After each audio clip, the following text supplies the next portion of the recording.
This is the Action Cast, the only podcast that doesn't know the difference between a badge of silence and a blue wall of silence. And now, our feature presentation. What's going on, everybody? My name is Joe Drilling, and this is the Action Cast. As I turn around and look to get myself on camera. This is the Action Cast. Actually, for this one time per year, this is the Horror Cast. Ooh. And I believe the exact title was the Spooky Cast. It may have been that at one point, yes. And so, I'm here with, that was the voice of Bryce Wilson that you just heard. Yo. And Ethan Chang as well. I'm here. You can't see me this time, though, but I might show up like halfway through with scars all over my face. But we can see you in like a cute dog, so that's there's value in that. Will your chin then take up like 2/3 of your face mask? That was a weighty bit of makeup that he was wearing. It's a chin off in this film, the first film. I mean, I don't know. That's Zadar. I think kind of wins that one, hands out. Like that's straight up knife to a gunfight shit. I mean, well, Zadar wins it on size alone, but on like, the perfect sort of squareness on the aesthetic pleasures of the chin, Campbell definitely has him in the running. But just for sheer mass and girth of chin, both length and girth, I believe Zadar wins. So keep it classy. So. Yes, absolutely. So it's just the three of us right now. I'm hoping that I know Eric watched the movies and or at least the first movie. It seems a pity to put yourself through all that and not show up. Anthony said it was a coin toss for him, so hopefully he shows up. And our old friend Angela Catalano said that she was without power and scheduled to get it back at quarter after, and I told her she should just show up if she gets power back, so maybe she'll show up too. But if it's just the three of us, we'll make something out of this. So I'm going to go ahead and... What Joe is telling you is that essentially we're the sad birthday bear, so, of podcasting. I'm just glad that Ethan's here, because I feel like Ethan has thoughts about the politics, and when we explain the sequels to him, I feel like he's going to have even more thoughts. Potentially. I felt like I had fewer thoughts than I thought that I was going in. I mean, it was definitely meat on the bone, but I'm curious about the sequels for sure. Yeah. So, all right. So let's do an action movie action break, and I'm too lazy to play the sound drop, so let's just do it. We got a few news items this month. So the first thing that I thought was very strange, we got two delays. We got Dune is delayed until next October, and No Time to Die, which is the latest James Bond, is delayed till April, which makes it a full year delay for No Time to Die from its original release date. And after the immediately on the heels of the No Time to Die announcement, Regal announced that they were closing their cinemas again for the immediate future in the United States and Britain. Which I thought was weird, because that sort of seemed to signal that like the thing that like they were hoping No Time to Die would be this like massive cash injection, which like if Tenet wasn't that, I don't know why you would think a James Bond movie would be that at this point, but yeah. I mean, it's just I don't know. I don't think that there's any possibility of the cinemas existing until there's a vaccine, because I'm very slowly starting to see select people again, and I'll have like a beer at an outdoor bar while I'm waiting for takeout. So even as someone who's like slowly trying to get some semblance of like normalcy back in the thing, I can't set foot in a theater because it's literally just a giant room that recirculates air. Mm-hmm. If there's one person in the building who has it, you're gonna fucking get it. So it's just, there's no way to justify the risk to me. You could get it. I don't know that we know that you're definitely going to get it if there's one person who has it. But the risk is too high for my taste. But my point being is that the air circulation seems to be the number one factor in contracting this, and the theater is literally just a big building that recirculates air. Right. So like you almost could not pick a worse activity to do than that. So I have eaten on the patio of a restaurant at this point. yeah, A couple times, not regularly, not frequently. That's about it. Yeah. I am not. Yeah, I've like I've said last month, I went to the drive-in in August, and the Belcourt, my local nonprofit cinema, is doing. They're turned their parking lot into a drive-in, but I haven't gone yet because it's pretty limited space, and I don't know. I mean, I should go, but they're also doing their annual 12 Hours of Terror horror marathon as a virtual, like a live stream thing. So I'm actually really excited. The 23rd is the next Joe Bob marathon on Shudder.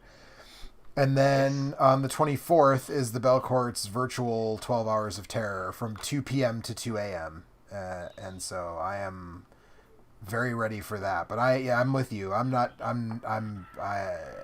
ready to step foot into an actual cinema anytime soon. So yeah.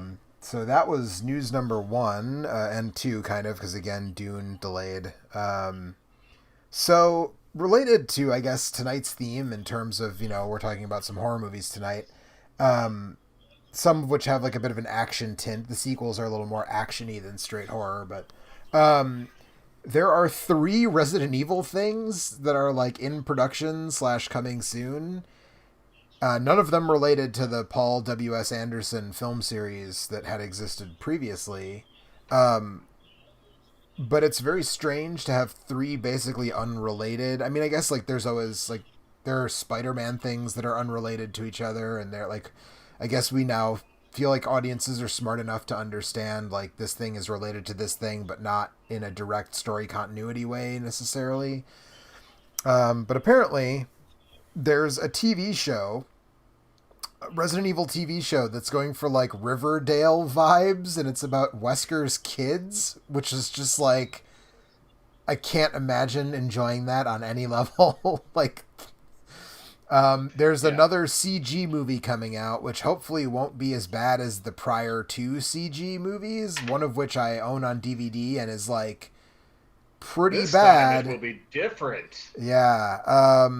I'm not holding my breath for that. The only one that I think actually has the potential to be good, and you can paint me as like very, very, very cautiously optimistic, is they're doing a reboot of the movie series that apparently they've already cast like Chris and Jill and Claire and Leon, I think, but at least Chris, Jill, and Claire and Wesker.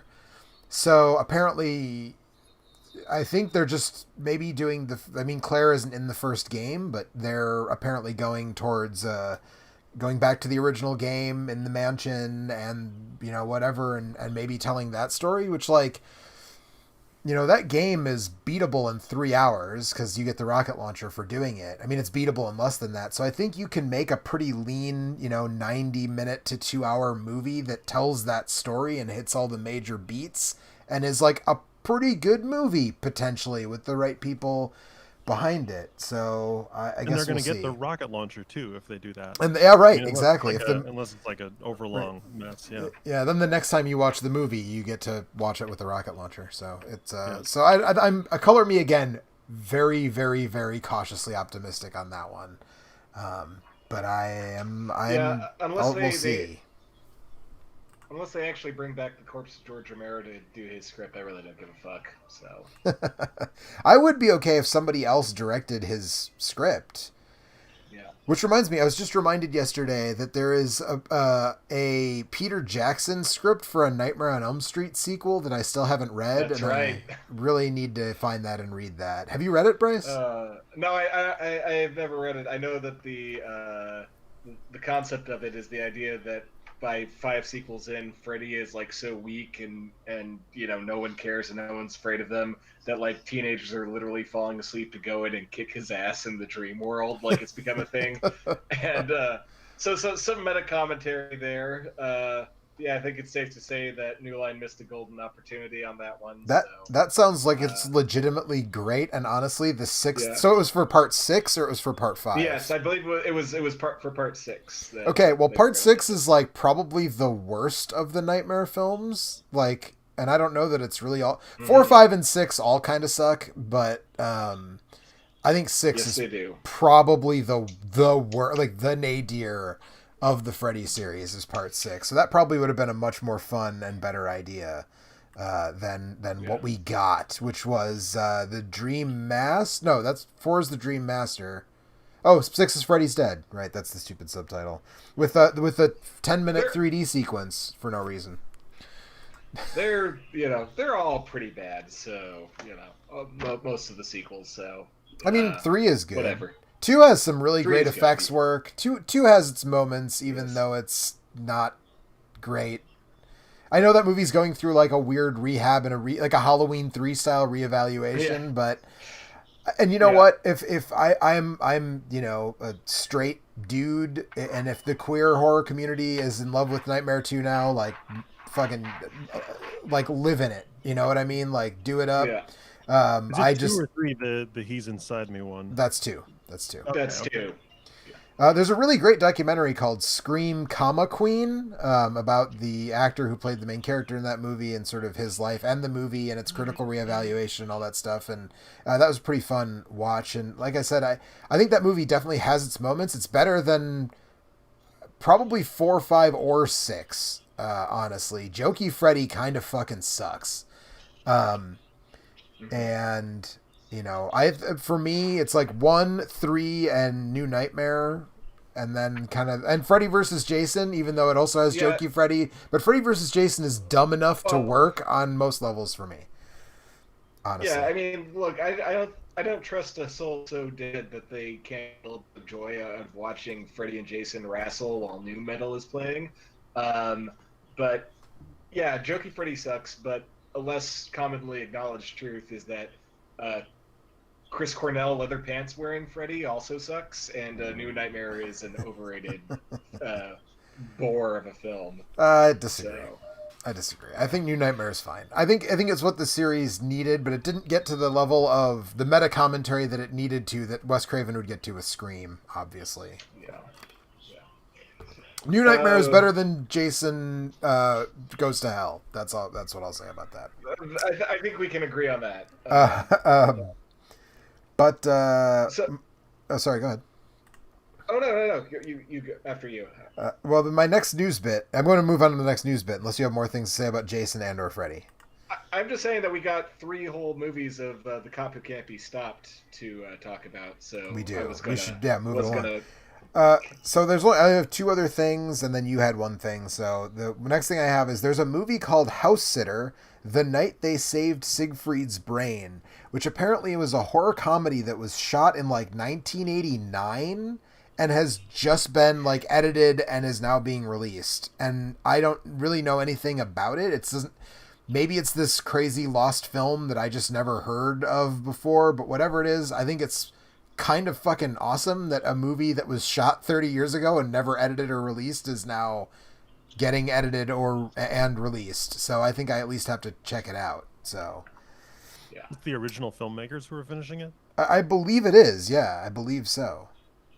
That was the vibe I got from the story I read in the trailer that I watched, is that it is the people who started working on it and now they're finishing it for whatever reason. So my last bit of news is that there's a trailer for the Craft sequel, which kind of seems like at first it was a reboot, but then you get to a certain point and you realize that it is actually a direct sequel to the original Craft. Is there anyone actually from the original in it? There is a photograph of Fairuza Balk in the trailer. It cannot be that expensive to get a supporting role from Fairuza Balk these days. Or even Rachel True, like she's not super busy, right? So Nev Campbell, man, like coming right after Scream 5, fit that in. Yeah. Really, none of them, honestly, are working super a lot lately. Robin Tunney, I mean, that all 4 of them could be witch moms in this one. And frankly, Michelle Monaghan is too damn good of an actress to be in a fucking Craft sequel at this point in her career, and I truly hope that God does not forgive us for wasting her screen presence. So we deserve to pay for that one. Maybe she'll be the one who makes makes it So makes it worthwhile. Doesn't matter. The fact that she's in it just depresses me. So Yeah. I guess this is my way of saying that I'm not excited about the Craft sequel. Thank you, I hate it, as the kids would say. Yeah, So I don't have a super big attachment to the original Craft. it's not great. Even though, like, the biggest attachment I have to that movie is like that Fairuza Balk in that movie was definitely one of my like teenage crush objects for sure. But the movie itself is just fine, I think.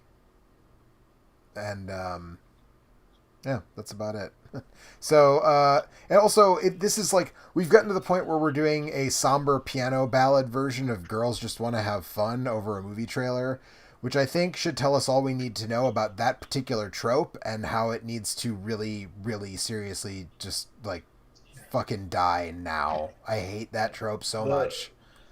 The madness must stop, and Michelle Monaghan must have her revenge in Seattle like Frances Farmer. So that's where I stand on that. Yeah. So you had a news item, Bryce. I'll give you the final. Not much. I'll just say the Stand full trailer for The Stand came out. I like the look of the show. I like the casting a lot, and looks like it's gonna be fun. Looking forward to it. Hope they don't fuck it up. I hope they don't fuck it up too. I mean, the last version wasn't great. Also, that's a book that I'm tangentially aware of it because I read all the Dark Tower books, but I actually haven't read The Stand itself. So, you know, I just reread it over the summer, and knowing that this was rang up, and I think it was about the fourth or fifth time I've read it, and I think it holds pretty beautifully. It's definitely a little bit surreal to be reading it these days, but I think it's one of my favorite Kings, and like I said, I like a lot of the creative choices that they made. I think Skarsgård's like just about perfect casting for Flag, and yeah, hope it works. And the thing about Stephen King is if it doesn't work, then in 20 years they'll try it again. Well, yeah, we'll do it. We'll just do it again. Yeah. So just do it again. I hope we don't have to wait 20 years for another shot at the Dark Tower, though. Probably. Yeah. Yeah, we'll see. Yeah. I have a piece of just breaking news, which is that I Googled Robert Zadar. Yeah. And just saw a still of what he looks like in the second and third movies, and I am very surprised and very curious. Yeah, so let's move on to the feature, the triple feature for this episode. Yeah. Talking about Zadar, do you think it's strange that aside from Tango and Cash, no mainstream filmmaker ever tried to channel the Zadar? Like, I mean, obviously he was never going to be a matinee idol or anything like that, but I feel like he could have, or what have you. He had a very definite screen presence here. Yeah, he had a look for sure. I don't know. I mean, is Tango and Cash the only mainstream thing? I feel like he was a henchman or something in something else. I'm looking at Letterboxd right now, and that is by far the most mainstream film he was ever in, unless you count the TV film Mobsters. I don't know if that was in 1991. Yeah, I don't. Beastmaster 2. So I guess Samurai Cop. Not even Coscarelli. Yeah. Not even Coscarelli Beastmaster, mind you. Unreal. So no, that this and Samurai Cop were his moments of glory. So wow. Seems like a missed opportunity. Yeah, really does. Since I'm the only one on camera, I think I'm actually just going to put the thumbnail back up here because it's weird to be switching between me moving and you guys not. So if anybody is in the chat and they hate it, let me know. Anyways, so yeah, we're talking about the Maniac Cop trilogy, and boy, I have a lot of feelings about these movies. So I will say that the first movie, so the setup of the first film is that there is a massive silent cop, or a man dressed like a cop, going around just like randomly killing people. His first kill is there is a woman who is walking home from a bar, I believe, if I remember correctly, and she is accosted by some young men who want to mug her, and they try to steal her purse, type of thing. And she runs away from them and into the arms of a police officer, and the police officer proceeds to snap her neck. It should be noted, because we're going to make this movie sound completely insane, that it actually, as far as it goes, plays things pretty like low key. Like, I feel like people going in expecting, like, I mean, it's an exploitation movie, no doubt about it, but it's also, very much trying to be a real movie, and it's structured like a whodunit, and so, like, you're just going in expecting to see, like, well, yeah, I don't know how else they could have done it, but if you're going in just expecting to see, like, full nonstop cop rampage, that's not necessarily what you get here. You need to watch the second and third movie for that, if that's what you want. Yeah. So he's running around killing people and sort of trying to make it look like he's not doing it in a way. Like, nobody believes when people are like, yeah, man, it was this massive cop and he just stared at me and, his face was all scarred and blah, blah, blah, which also, I feel like the makeup budget for this movie was minuscule, because you never see, not never, but you don't see his face until the very end of the movie. He's just silhouetted the whole time. The shadows get a lot of work in this movie, and when you say that he's silhouetted, as we kind of implied, Robert Zadar had one heck of a silhouette, so it gets a lot of work in the film. Yeah. So. Yep.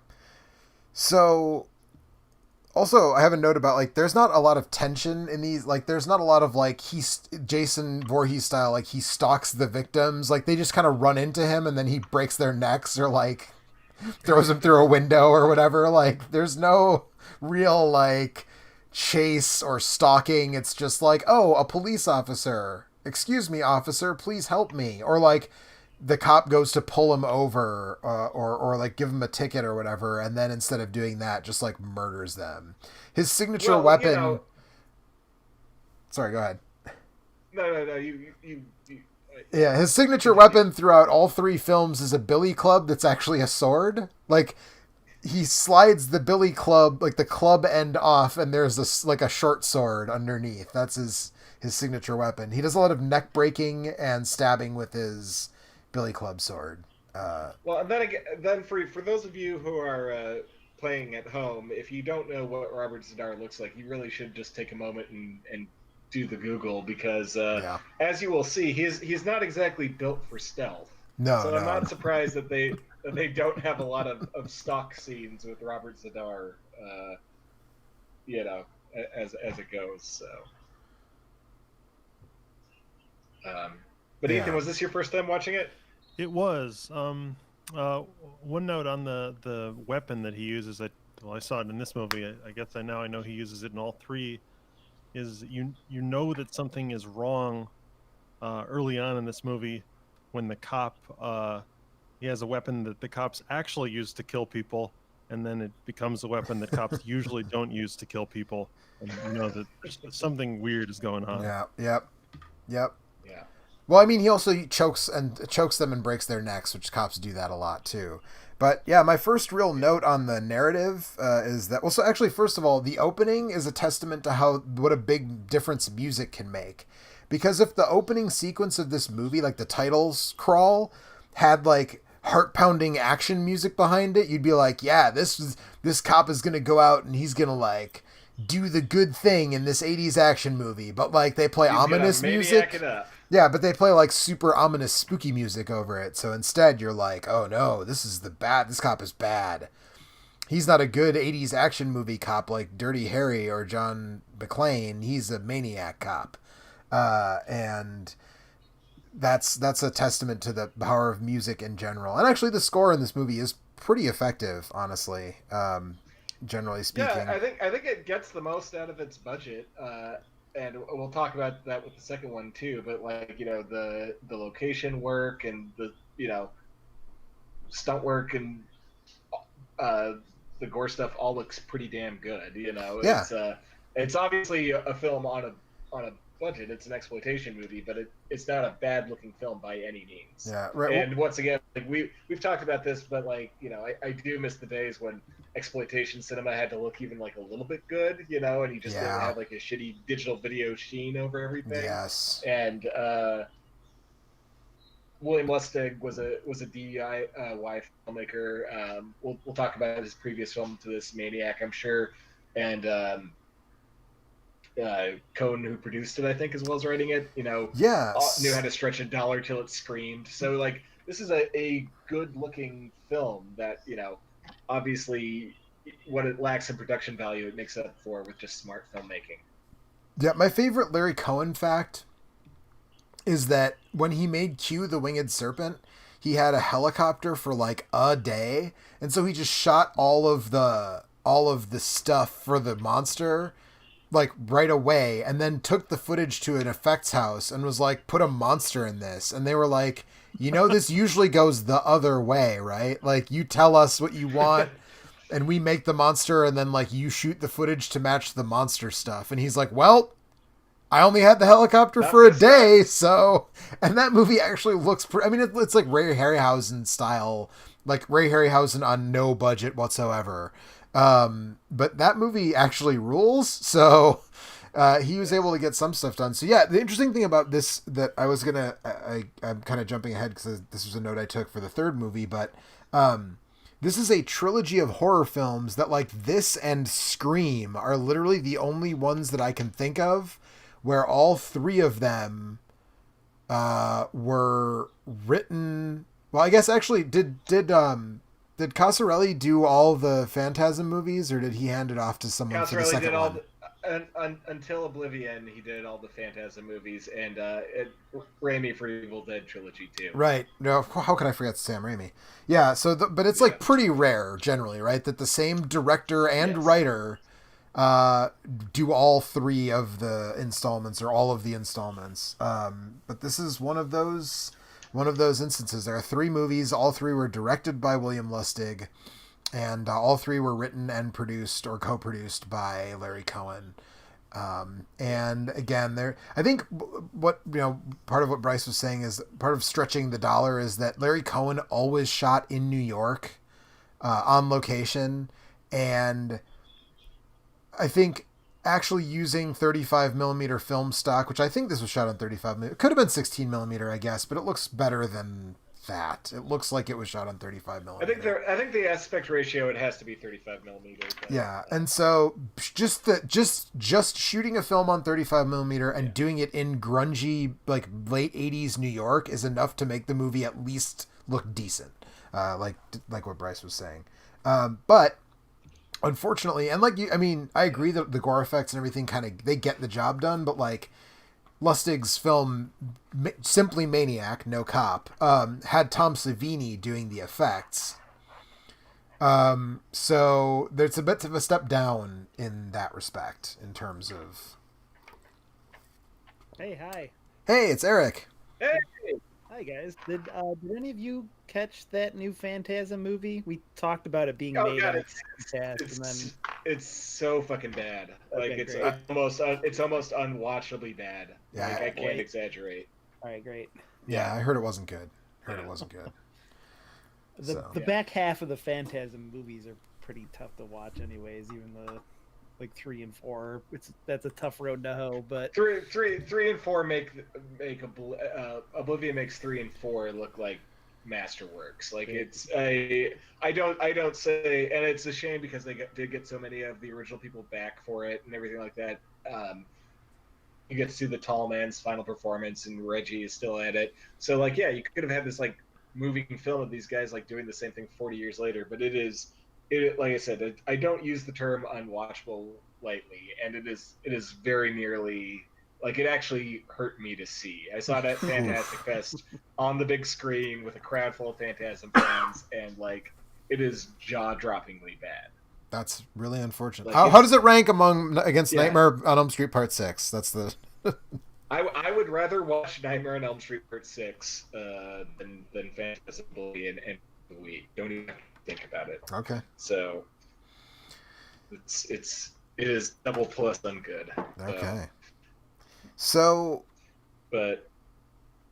yeah, should we? I mean, I feel like we should talk about the plot a little bit. Yeah. So I think one of the funny thing about this movie, and I think you can say it through. Well, it's not a problem in 2, weirdly enough, but it's both a problem in 1 and 3. Is it's never quite clear how much agency the Maniac cop does have. Yeah. Because essentially, Bruce Campbell, because he's dicking around on his wife.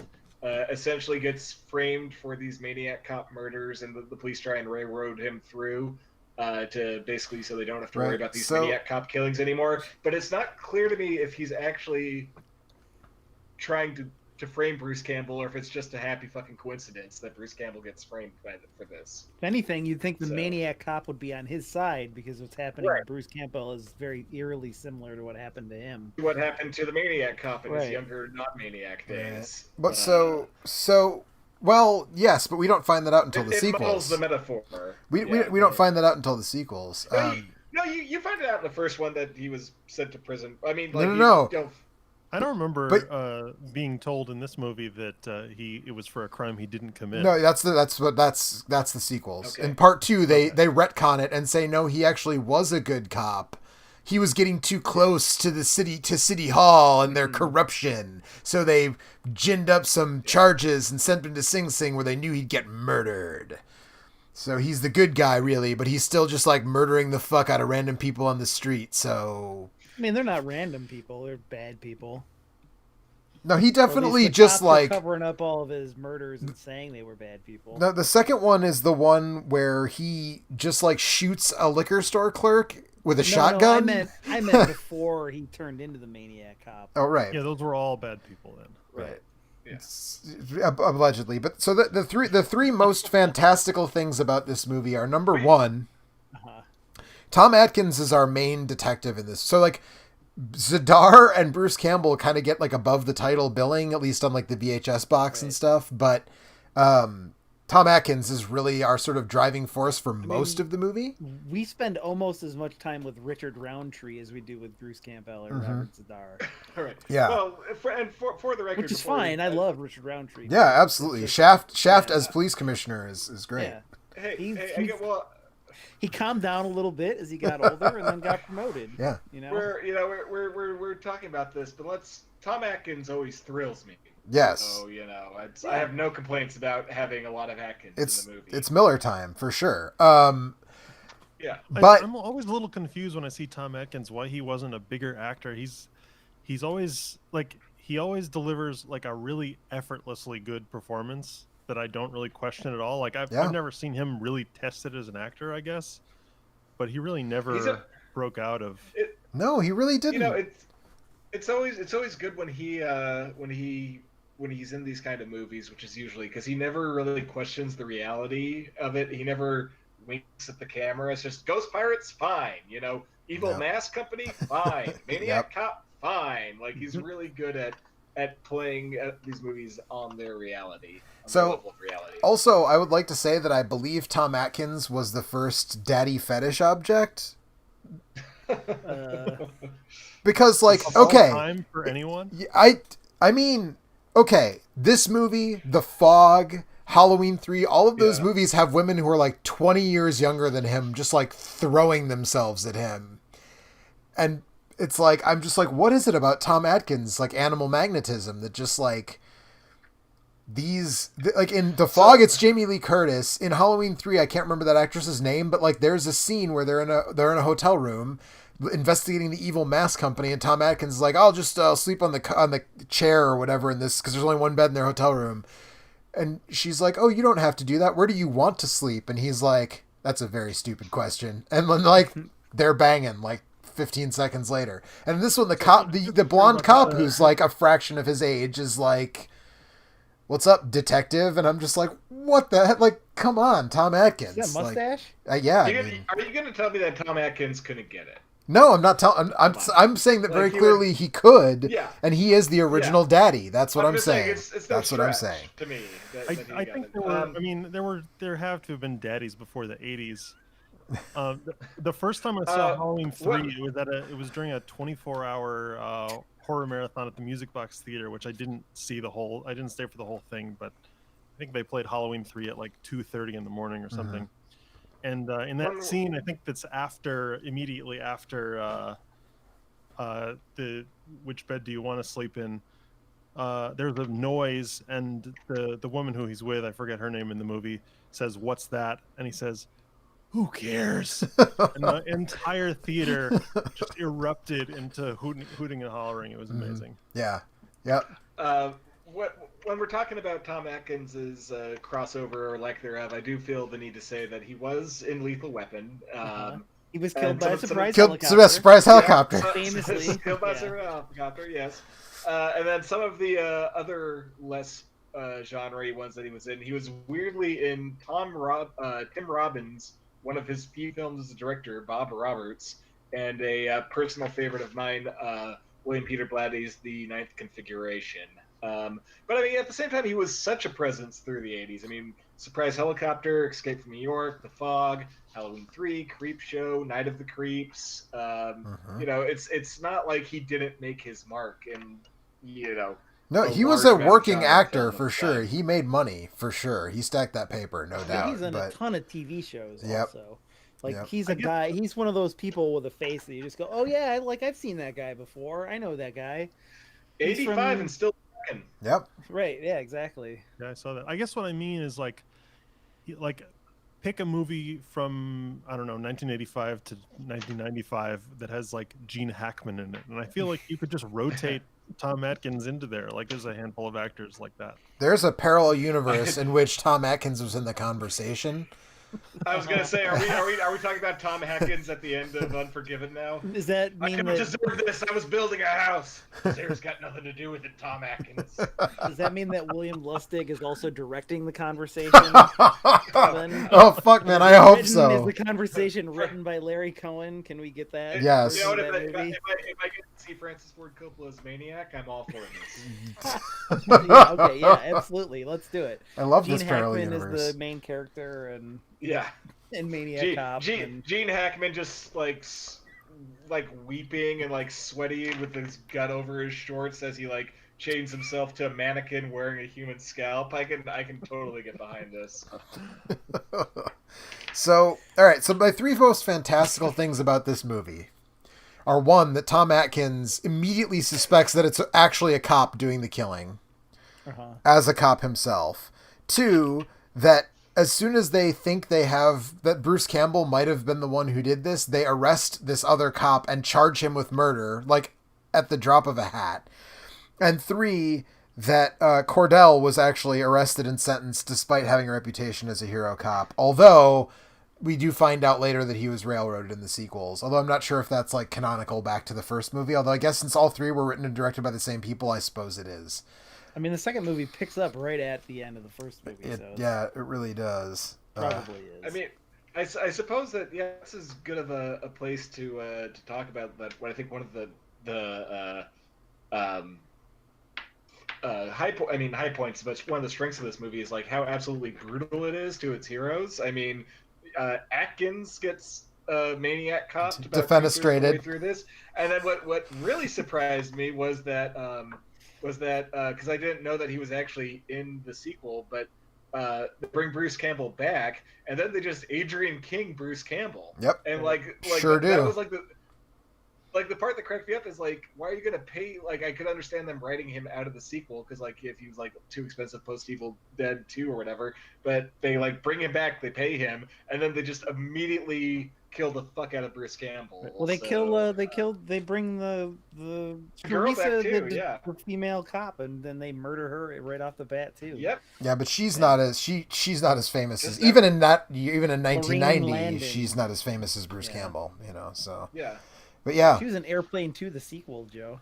Well, shit. And she was in one of the Stuff commercials and the stuff. So. Yeah, that makes sense. Oh, well, there we go. So yeah, so what's worse? Is it worse to find out that your husband is cheating on you, or to believe that he's the Maniac Cop? Apparently, she was in Drive. She is an uncredited actress in Drive. Huh? So. Crazy. Yeah. Anyways, That's interesting. When we get to the second movie, one of the actors in the second movie has a weird career path after that movie, but we'll get to that. yeah, I mean, we could also talk about William Smith in this movie, who's another one of those guys with he's less of a guy whose face you recognize instantly and more of a voice that you recognize instantly, who's in just a shitload of movies in the 70s and the 80s. And also, according to his IMDb trademark section, is his 18 and a quarter inch arms. So when the 18 and 1/4 inch pythons are coming for you, what are you gonna do? What you gonna do, Maniac brother? Cop, yeah. I don't know which actor you're talking about, honestly.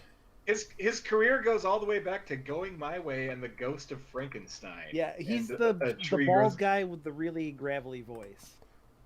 The Ghost of Frankenstein, like the 1940s Universal movie, Ghost of Frankenstein. Yes. Wow. Yes. Okay. He's all the way. His career goes all the way up to Jon Stewart's Irresistible. So yeah, he's in Planet of the Apes and he's in Conan the Barbarian. Hell of a lot he's of Conan's action. father and Conan the Barbarian. Yeah, he's in the Twilight Zone Hell movie. Comes to Frogtown. Yeah. Hell Comes to Frogtown. Oh yeah. Red Dawn. Yeah, I definitely know who that guy is. As soon as I clicked on his IMDb. Normally he has hair, which is probably why you wouldn't recognize him in this movie compared to all those other movies. But it's his voice was the thing that's like, I think I know that guy, and then he's William Smith. So Red Dawn. Yeah, William Smith, if you're still out there. He was a 2-time arm wrestling champion as well. So yeah. I mean, with 18 and a quarter inch arms, what? There you go. So the whole thing about this movie is that it's the Maniac Cop is, we find out one thing we never find out actually, and I don't remember if it was Bryce or Ethan who brought it up, but like we don't know how much agency the corpse of Matt Cordell has in terms of if he's doing what he wants to do or if somebody else is manipulating him in some way. We don't fully understand that, but one thing that I can't decide if I like it or not is like we also don't understand until the third movie it's different, but in the first two it's pretty clear that he's dead. Like they talk about how cold his hands are. You can shoot him 7 times, twice in the face, and he doesn't die. Like he is a reanimated corpse, but we have no idea how that happened. And then when they shake down the Rikers Island or the Sing Sing or whatever medical examiner, he says that no, he was alive. I gave him like a release as dead because I felt bad for him because he was a hero cop and it was terrible. He had, brain damage. You played off that he's brain dead or something like that. But they do show. Not quite make sense. They show that he's like unambiguously alive, like he has a heartbeat. Yeah. Do they? Strange creative choice. Yeah, the doctor takes the stethoscope and he hears the slow heartbeat, and then he proceeds to start giving the fakest CPR of all time. Yeah, that's right. That's right. Which is most movie CPR, and then the heart starts beating normally immediately. He's a Terry Pratchett style zombie where he's just reanimated his own corpse by sheer force of will. I mean, it kind of seems that way, right? Yeah. So. So they're trying to figure out who it is, and nobody believes it's a real cop. It's a guy in a cop uniform who's masquerading as a cop, and then a lady shoots a cop. You guys, speaking of, is there ever a point in your lives where you remember police officers wearing white gloves? No, because that feels something that would have been antiquated in the 80s to me. Like that feels like something from the 1880s. I don't even really remember cops wearing the hat, honestly, where I lived. Yeah.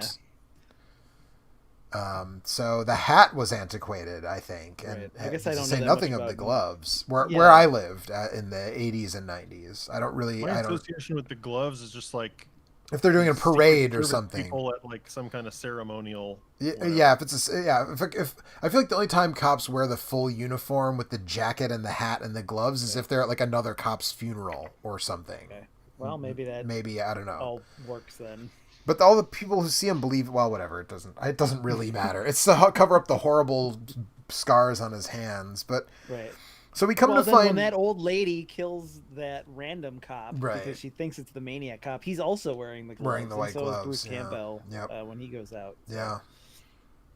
Yeah. So I don't know. That is a weird. It's a weird choice, but yeah. They also the fact that anybody would they don't ask any witnesses or anything, but like I don't think you would mistake Bruce Campbell for Robert Zadar, despite the chin versus chin combat that we're it's more like a engaged chin in. versus a jaw, right? Yeah, well, it really is. Yeah, Because Bruce Campbell has the big dimple chin, but Robert Zadar has cherubism, which is like a thing where like you lose bone mass in your jaw, and then I looked this up, and then your body like compensates by putting like fibrous scar tissue around it, which is why his jaw looks so like big and weird. Yeah.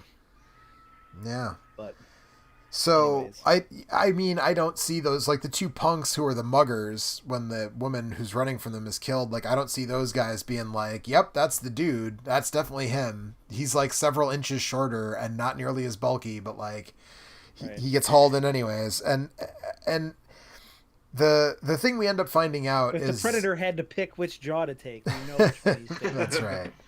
So what we find out is that the Maniac cop, was in this movie. This movie ends with us believing that the Maniac cop was a cowboy cop who shot first and asked questions later, which just means he was a regular cop. And for some reason, they arrested him and put him in jail for that, even though they don't do that for real cops. But, you know, whatever. We got to give credit to Anthony for coming up with the best joke that we can possibly make about this, which is simply ACAN. So... so he was some really good. There are some. So it kind of sucks actually that the second one sort of erases some of the stuff that is more thematically interesting about the first movie. And there's also some really good stuff where they're interviewing people on TV during the time when the Maniac cop is on the rampage. Sam Raimi is interviewing people on TV, as a matter of fact. Yeah, exactly. Yeah. And then like there's this one. There's a black guy that's on there, and he says exactly the same stuff that everybody is saying to this day, like word for word in a lot of cases about how police treat people in his community and stuff. And then there's a bum that says that, well, I guess they can't bust heads anymore, so now the only way they get respect is to shoot people. And just like the first movie definitely seems to have a dim view of how, you know, police operate, and then in the second movie it's like, well, actually he was a good guy all along and he just got a bad rap by the people above him. I think this movie has an extremely clear vision. Like they know exactly what movie that they're making, and like and now the funny part is that, you know, you always give exploitation. You don't want to give exploitation movies, frankly, too much credit for being politically motivated. Like a lot of people like to do that, but like it was just another thing they could exploit. Like, you know, that's like the shock value or whatever of having a cop do this. Like they didn't make this because like Larry Cohn was like this immense social critic. He was just like, what's gonna push someone's buttons, and they fucking found it. You know, because especially up till this era, there was a lot of movies that like idolized police, especially that particular Dirty Harry style policing. This is the same year as Die Hard, isn't it? It's like a clever idea, right? To kind of satirize or poke at that a little bit, but then that's like the problem with the second and the third movie is that they kind of go back on that because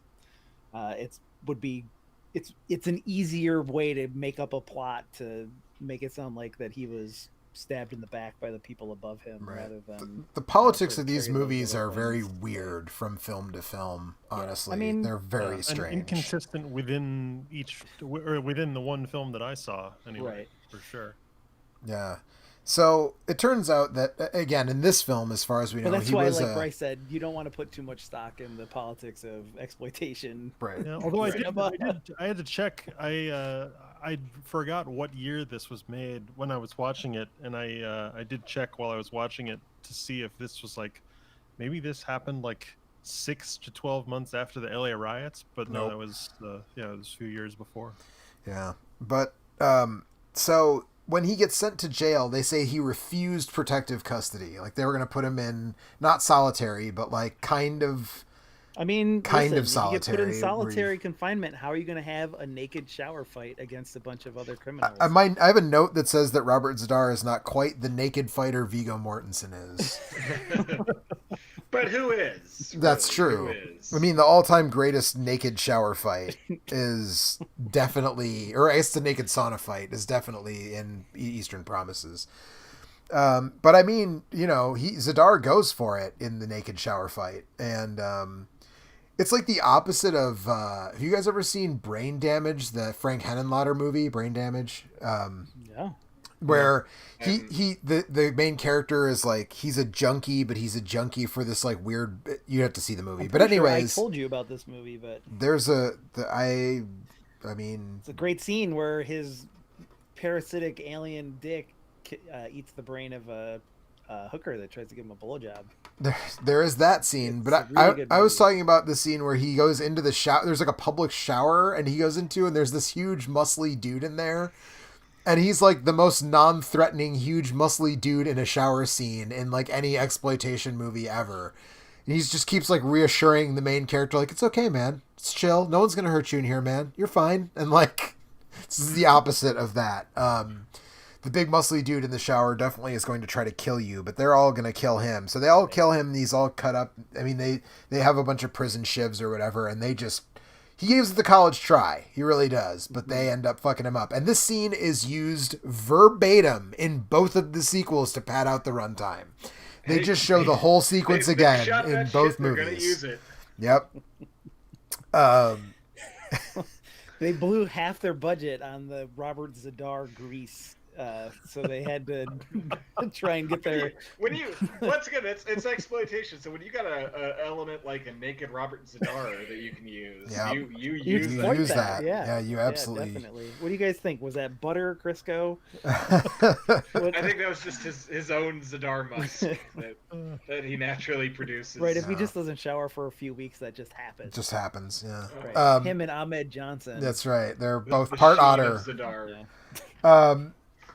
So the whole thing that we find out is that like there's a police woman who is helping to frame Bruce Campbell's character with the Maniac cop, and it's like they used to date, I guess, before Cordell. Matt Cordell is the name of the Maniac cop, which is a very like innocuous name for a murderous rampager, but it's like in real life, Joe. That's true.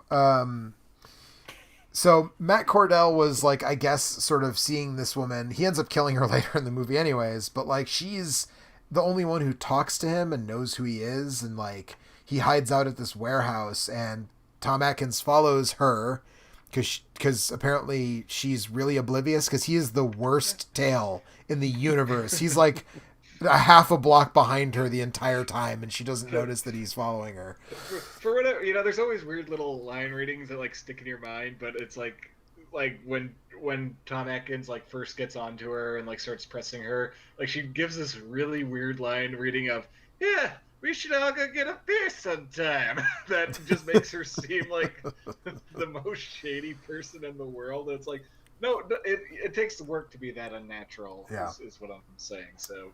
Yeah. Yeah. But the Maniac cop comes back to the police station. He throws Tom Atkins out a window, and Bruce Campbell and the other lady cop get away, and they're trying to clear Bruce Campbell's name by proving that Cordell is still alive. So they go to the coroner's office, like I mentioned, at Sing Sing, or Rikers Island, or whichever New York prison it's supposed to be.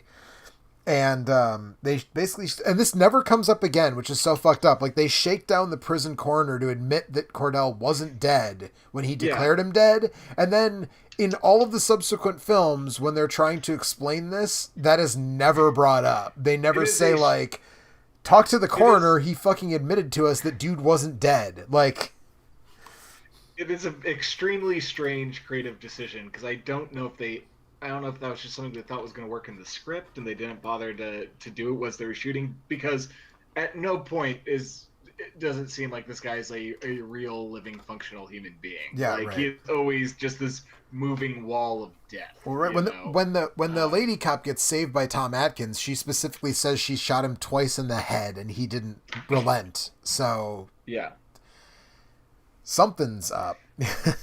Yeah. We end up finding out that that he's tracked to this like wharf where he's living. It's just such an unnecessary thing because like no one's asking for this. No one's asking like how do the mechanics of the Maniac cop work? It's evil cop back from the dead going on a maniac rampage. It made me ask. It's literally there in the title. Yeah, going to the coroner made me ask more. What made me more curious? What were the mechanics of the Maniac cop? Because I really hadn't thought about it that much until that moment when the coroner's like, he was still alive, and I'm like, wait, what? Like. So he's not an unforced error, William Lustig. Yeah. Well, I mean, Cohen really he wrote the screenplay, so I think we can lay that at Larry Cohen's feet to some extent. With the exception of the scene where he's resuscitated by the doctor, it really is like some incredible confidence to introduce this character who you have showed the audience that he's a zombie who is invulnerable to a bullet to the head. But they never use those words. They never, like, the characters don't really explicitly discuss him that way. And then the movie ends, obviously there is a scene that comes after that. Like, it's a pretty big swinging dick move to end your movie that way. And like, they had no idea how much money this movie was going to make. Right. Not much. Well, enough to make 2 sequels, at least, though. Yeah, I mean, right. According to Wikipedia, it grossed about $400,000 less than its budget. So I don't know exactly how it was that. That must well, if movies got you have to imagine that in the 80s on VHS. Yeah, probably. Because I also think that maybe the second and third one were both direct to video. The third one, at least, I feel like had to be straight to video. And they knew that we would be talking about it 32 years later, and they would be getting the kickbacks from all that we're rolling down. That's right. Right. Well, no episode has been the Time Cop episode, but Time Cop is the only other episode we've done with cop in the title, so maybe this one will get those Time Cop numbers. We're for them Time Cop audience, man. We want you to love us. We don't know why you don't. Time Cop fans out there. I feel weird how little we've talked about Bruce Campbell, but at the same time, it's just such a straight role for him. I mean, he kind of you don't usually use the term underplay in Bruce Campbell very often, but he kind of does underplay this. Like, I mean, not in a bad way even, but he's just some guy who's like a dick to his wife and then gets in this bad situation, and like it feels like the most you get to see is like some of the stunt work when he's getting bounced around in the police van at the end, but it's like, it's not even particularly sadistic. So he's certainly not a drag, and I'm always happy to see him, but he's also just kind of there. And in all fairness, this is non-Sam Raimi directed film, like it could just be like a lack of confidence of working as a professional actor for your first time, but it's just there's just not much to talk about with this part here. Yeah, he's very much just like the dude who's getting framed, and he protests and restates his innocence. But honestly, a lot of these movies kind of fall flat towards the end. Like 3 drives off a cliff after the first like 30 minutes. I didn't make it 10 minutes in before I fell asleep. I'm a little okay. Well, we'll get to this later, but I feel like there's a lack of enthusiasm for 2 here that I wasn't expecting. No. We haven't gotten there yet, but okay, I actually. Well, it was a fun watch. You said that. Yeah. You said all of them lose momentum as they go on, and like I feel like 2 is like very much an example of it. Like, maybe 2. Yeah, 2 maybe is the one that doesn't. Maybe 2 may be the one. I rated them all the same on Letterboxd because I feel like they're kind of a consistent through line, and the only reason I'm with Eric on this one. I think 3 falls off a cliff. Yeah. Like, my lack of enjoyment of 3 is a mighty thing. We'll get it, but we'll get there. But I feel like the first 20 minutes of 3 are like some of the most banana pants shit I've ever seen in a movie, where I'm just like, what is happening in this movie? And then after that, it's like, oh, now the rest of it's just going to take place in a hospital, and it's going to be like Halloween 2 levels of drop off between Halloween 1 and Halloween 2, from like Maniac Cop 2 to Maniac Cop 3. I enjoyed Basket Case 3 is bananas enough that it's more better than Basket Case 2.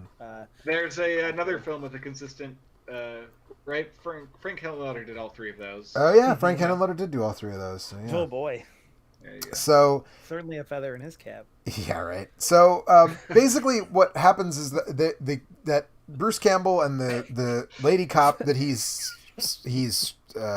screwing around on his wife with goes. They go to, it's the St. Patrick's Day parade in New York, which means all the cops are going to be, there's like a cop marching band and all that good shit in New York when they do St. Patrick's Day stuff. And so the police commissioner Shaft is going to be in the parade, and that's when they think the Maniac cop's going to make his strike against who we believe at the time are the cops who rightfully punished him for being too much of a cowboy. And I just wanted to throw out there that Richard Roundtree's name in this movie is Commissioner Pike. Oh, which is a long, skinny thing, kind of like a shaft. Yeah. I don't think that that's an accident. That does not seem like it's a coincidence. No. So, so they're sure that they're gonna catch him there, and they're gonna stop him, and they try to talk the commissioner and the mayor or whatever it is, or the deputy mayor from like, don't go to the parade. It doesn't work, and the Maniac cop just shows up and fucking kills everybody except for Bruce Campbell, who gets arrested by one of the cops. Arresting him is Dan Hicks, who people might remember as the redneck tour guide in Evil Dead 2, who shows the Nobi family the backwoods way to the cabin when the bridge is ripped up by the evil. Wonder how Mr. Hicks feels about appearing in one of the world's few perfect films. He's dead now. He just died, actually. He just died this year, yeah. Pour one out. He never did find Bobby Joe. Yep. Yeah. But he's one of the cops arresting Jack, the Bruce Campbell character here. And so they throw him in the back of a paddy wagon, and the Maniac cop hijacks the fucking paddy wagon, man, and drives it back to his hangout. So here's the interesting thing. As soon as the Maniac cop gets back to the dock with the Bruce Campbell in the paddy wagon, that's where I fell asleep on Friday night watching this movie. And that's important in a minute, because I went back and watched the last 10 minutes of this movie, and I really didn't need to. But they show the first 10 minutes of the second movie. Yeah, right. So, but that's at the point at which then the Maniac cop is starting. He doesn't have the keys to the locked paddy wagon, so he's like trying to bust it open with an axe. The lady cop shows up with just some random patrolman. They try to shotgun the Maniac cop, which I feel like we've established at this point. Guns do not work on the Maniac cop.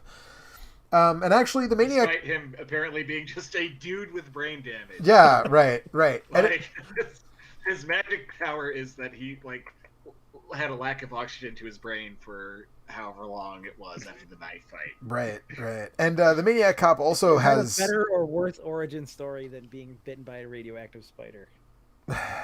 Worse. Yeah. Okay.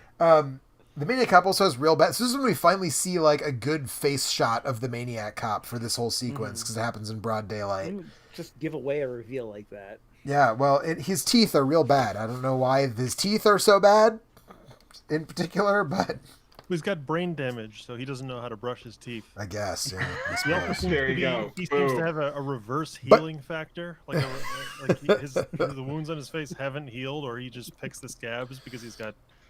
a brain injury. Yeah, I guess. I mean, but he doesn't eat anything, it doesn't seem like. So how would his teeth get that bad without eating anything? Nothing. There's no acid or anything getting on his teeth to cause them to decay, or sugar. We never see him take a shit, so we know he doesn't do that either. That's true. So the Maniac cop. This is one of those movies where you get to the end of the horror movie and the heroes don't really do anything. Like, the Maniac cop literally just drives into like a ship's mast that stabs him in the chest in the shipyard, and then drives the paddy wagon off the dock into the water, and like, that's it.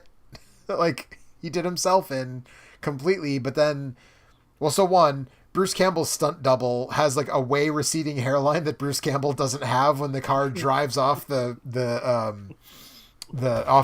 wharf, and he does a backflip off the paddy wagon, which is great. Obvious stunt doubles are one of my favorite things in movies. And then there's of course a sequel hook, which, as Ethan said, I think it was Ethan was saying that like they didn't. That's a big swinging dick move to some extent, to declare that there's going to be another one of these, basically in the last shot. I don't know. If that's like so much calling their shot as just horror movies habitually have, ambiguous endings of the Chuck the and end Kate. question mark. Yeah. So Yeah, that's true. So his hand reaches up out of the water and grabs the side of the dock, and that's the end of the movie. And then we get this lovely aerial shot of New York with the credits rolling over it, which has actually reminded me quite a bit of oh god, what was that one with the movie that Ethan had us watch with melty face Mark Hamill and a flamethrower? The Executioner. The Executioner. Yeah. The one where they cooked a hot dog on a lamp. Yes. That movie also ends with like a picturesque scene of New York with the credits rolling over it. We're really hitting all the former Action Cast highlights this time out. So These are things that I still think about 10 years later. Yep, absolutely. I know. Every time I see a lamp, I'm like, if I could just break that light bulb and put a hot dog in there. Yeah, so I fell asleep in the last 10 Cut minutes. my pizza with a scissor. I got a lot of cooking tips. Exterminator, not Exterminator. Yeah, Yeah, the that's Exterminator. right. Yeah, that's right. I still haven't seen Exterminator 2 or read what apparently is an amazing novelization. So, so the second movie, I didn't need to watch the end of the first movie after I fell asleep on. So on Saturday night, I went to watch the second movie, and I was like, well, I should watch the end of the first movie first. And so I watched it. I wanted to bring up here, first of all, just to wrap up my thoughts on the first one is. For sure. I enjoy Maniac Cop, but it is a poor use of Bruce Campbell. It is. It really is. And also, but a good use of Tom Atkins. I don't know if you guys talked about this already, but apparently HBO has okayed a TV show based on Maniac Cop, produced by Nicholas Winding Refn and John Hyams. Yeah. No, we didn't talk about that, but yeah, okay. That is a thing. Very unnecessary. The reason I saw that and I was like, oh yeah, so that's why the woman that played Teresa in this movie is in Drive as an uncredited actor, probably because he's like, he must be a Maniac Cop fan, I guess. Yeah. But anyway. I mean, that John Hyams and Nicholas Winding Refn making a Maniac Cop. I can't believe it's real, but I mean, it might not be. It might just wind its way through development hell, because I feel like that was like a couple of years ago, last year. From October of last year, Yeah. but I with the way don't think 2020 Refn quite been- has the I don't think he has quite the clout that he used to at this point. So Right. he's certainly Well, lost a lot of my affection. He made the second worst movie of 2018, was it? 2017? Yeah. What was that? Yeah. Neon Demon. Neon Demon. I didn't see that. Yeah. You shouldn't, It's because it's fucking horrible. It's not good. If Batman v Superman Really? hadn't come out in the same year, that movie would have been the worst movie of the year, in my opinion, with a bullet. But Here- Batman v Here's Superman was here- so bad that it eclipsed Neon Demon. Here's all I can say about Neon Demon, and this is a one-sentence review that will tell you basically everything you need to know about it. But it lost to me at the necrophilia. Yep. Up until that time, we were having a nice little time, and I bailed so hard on the movie that a parachute opened in the theater that I saw it in. I wasn't having. I wasn't. I'll be honest. I wasn't having that nice of a time before the necrophilia, but that's definitely where my ripcord fucking pulled too. Yeah. I'm like, no, thank you. Yeah. Was what my impression was. Also, at that like, point. to be clear about that movie, for the people who haven't seen it, it's not implied necrophilia. Like, No. this movie just shows you someone fucking a corpse, and like, I was like, nah. Wait, is it a movie corpse or is it a real corpse?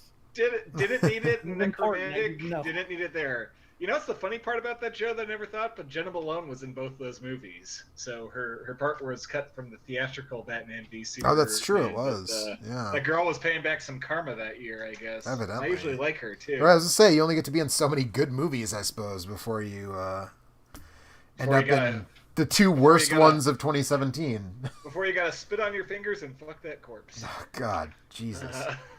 Yeah. Yep. That movie sucks. Fuck that movie. And I heard the one. What was the one where that was like a super up its own ass kickboxer remake with Ryan Gosling? That sucked. I heard that too. wasn't good either. I didn't even see it because I heard it sucked. It's a one joke movie.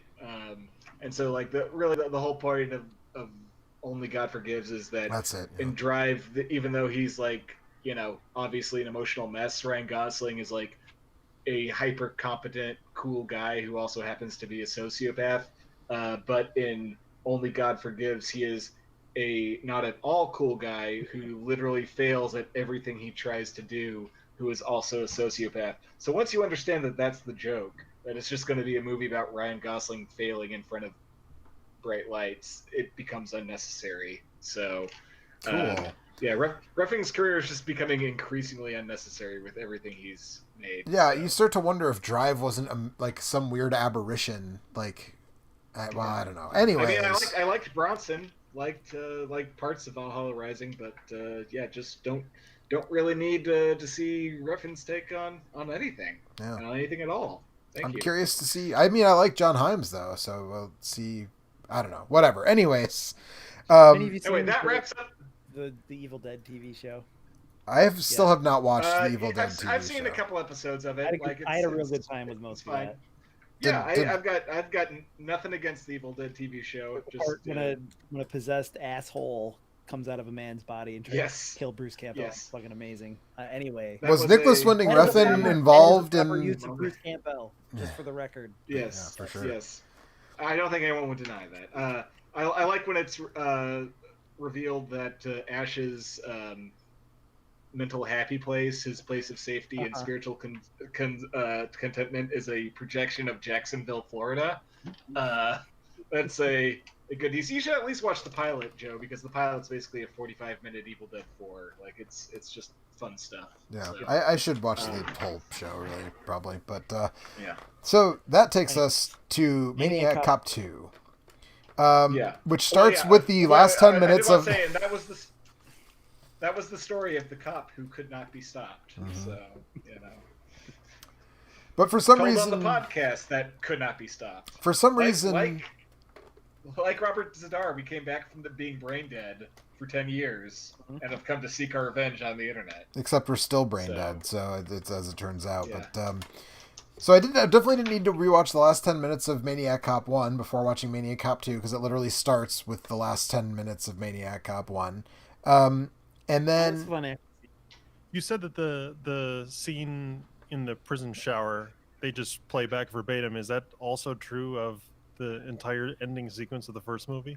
There's a couple, there's a few trims here and there, but basically it's almost entirely from the moment Bruce Campbell gets out of the back of the paddy wagon until the car goes in the water. It's basically all there. There's a couple trims, but it's most of that. In all fairness, that's a pretty common exploitation trick to get 10 minutes of runtime padded out. I mean, Friday the 13th Part 2 does that too, and there are several. It's in the playbook. It's not something that just Maniac. The opening of Friday the 13th Part 3 is not nearly as long as this. Years since you've seen Maniac Cop, though, you might want that refresh. That's true. That's true. Especially because, as I said, this plot picks back up just a few weeks later. But no, it doesn't. It picks up 9 months later because it is St. Patrick's Day at the end of the first movie, and it is Christmas in Maniac Cop 2. This is a stealth Christmas movie, Christmas horror movie. That's the Joe drilling touch right there. Yeah. So, in the opening actual sequence of new footage for Maniac Cop 2, both POW and Operation Wolf make cameos in a convenience store, and I'm such a fucking nerd that I recognize POW from the side art of the arcade cabinet. When the guy's outside and he's about to go in, I'm like, oh shit, is that a POW cabinet? And that actor, I can never remember his name. He's a poor man's Edward James Olmos, who plays the robber in that scene. That reminds me of this moment. I was watching The Death of Stalin, and Richard Brake is on screen for 10 seconds in the background, out of focus, and he says one line, and it's yes, and I immediately recognized him. And I had just this moment of conflicting pride and shame, where I just I'm living my best life, spotting in the background, out of focus, nearly silent Richard Brake on sight. So same, 100%. Same. Ain't you proud of me, Ma? So yeah. So I feel your POW spotting energy here. So I appreciate it. I'm glad I'm not alone here. So. Yeah, so they Who boy. All right. So this guy tries to rob the convenience store. But Marco Rodriguez is the name of the actor that I'm thinking of, who I think of as poor man's Edward James almost. So he is trying to rob a convenience store, and the Maniac cop shows up, and he thinks that the Maniac cop is gonna kill him because he's a cop, but of course the Maniac cop doesn't want to be he doesn't want to be suspicious, I guess. So he shoots the convenience store clerk with a double-barreled shotgun, and then gives the shotgun back to the robber, who is too dumb to not take it. And then when the cops show up, they immediately just like blow him away completely. So it's because now the Maniac cop has a plan. Mm-hmm. You see. Mm-hmm. He does. Which is once again, like, it's very odd that I mean, this one's maybe the most straightforward of it all. But they basically play him as a vengeful ghost, which makes sense as a lot when you're talking about something like the Maniac cop, but that is really the only way this concept makes sense. And like the first one, they make it seem like his girlfriend was like almost prodding onwards or whatever. Yeah. And like, so it's like the question of how much agency the Maniac cop had was like very much up in the air. Yep. And like I said, it seems weird that they would go to all that length to like, well, it's like, it doesn't even feel like intentional ambiguity. It just feels like they were bad at their job. And then just to double back on all of that and be like, no, wait, he is, you know what, never mind, fuck it, he's just an angry ghost. He has like a skull face in the second and third movies. So, as Ethan said, the makeup changes quite dramatically from the first film to the second two. So Did they explain that no. Something to do with him getting wet? Nope. There's no explanation whatsoever of any of that. But I will say this movie has one of the greatest Maniac transitions. Sugar and spice and everything nice, and when they get wet, their faces melt and you can see their skulls. Well, he had brain damage, so he couldn't dry himself off properly. He didn't know how to use his so he got like the wrinkles, the raisin skin on his face. And then mold kind of took over from there. Yeah. Fungus face. It's tragedy, man. Mm-hmm. But there's one of the 9 best. months with a mushroom on your face will do that to you. That's true. Yeah. Oh, so he's one of the zombies from Last of Us, is what you're saying? Okay, that makes sense. Now I get it. You mean the molded? Yeah, right. No, that's Resident Evil 7, right? From Control. Oh yeah, them. Yeah, right. Anyways, so there's one of the great transitions in all of cinema. What's up with all the fungus monsters in video games these days? I don't know. Well, Mario really set the standard for that, Well, no, I mean, well, it's funny because Last of Us is very much a ripoff of the Joe Lansdale story, "Tight Little Stitches in a Dead Man's Back." So you have a odd man from East Texas to thank for the fungus zombies. And now you know. And now you know. Knowing is half the battle. The other half is watching people get thrown out of windows and then shooting them as soon as they regain their footing, which is one of the best transitions in film history. It goes from the cops shoot the robber at the convenience store, and the Maniac cop gets away, disappears into the ether, and there's just a smash cut to a dude getting hucked out a window. Sorry, yeeted out a window, as the kids would say these days. Oh boy. And he hits the top of a van, tumbles off. That use of child language is pretty sus, Joe. Yeah, well, I know. He stands up, and as soon as he regains his footing, he gets shot dead immediately, even though he doesn't have a weapon and is not threatening anyone directly. And then we go over to Robert Davey, and Robert Davey's involvement in the two movies in this sequence that are the more pro-cop ones is some sort of weird irony, because Robert Davey, I don't want to ruin anybody's childhood here, but if you look at Robert Davey's Twitter account, he's like dollar store James Woods. He's super fucking Trumpy. Don't tell me that about the mayor of Northridge. Come on, sorry, man. Wait until after the podcast. He's like Scott Baio. He's trying to regain any sense of fame by being just a fucking diehard Trump supporter on Twitter. So I would say how the mighty have fallen, but Robert Davey is not He was never the most famous he ever was when he had small roles in The Goonies and Die Hard.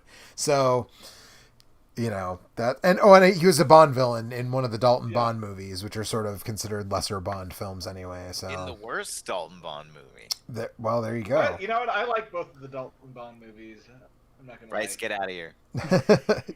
I would watch either of the Dalton Bond movies over any of the Roger Moore ones. The Roger Moore ones are shit. The Roger Moore Bond movies are the garbage. First one, but I didn't like the Robert Davey one. I don't like. Get out of here, Robert Davey. We need some more FBI guys. Yes. Also, there's like the third movie has like a Die Hard like Hang on, cast can we just reunion. acknowledge that I'm here? Yes, hello, Thank Alex. you. Alex. No. Alex. I do my best to never acknowledge that you're All here. right, well, fine.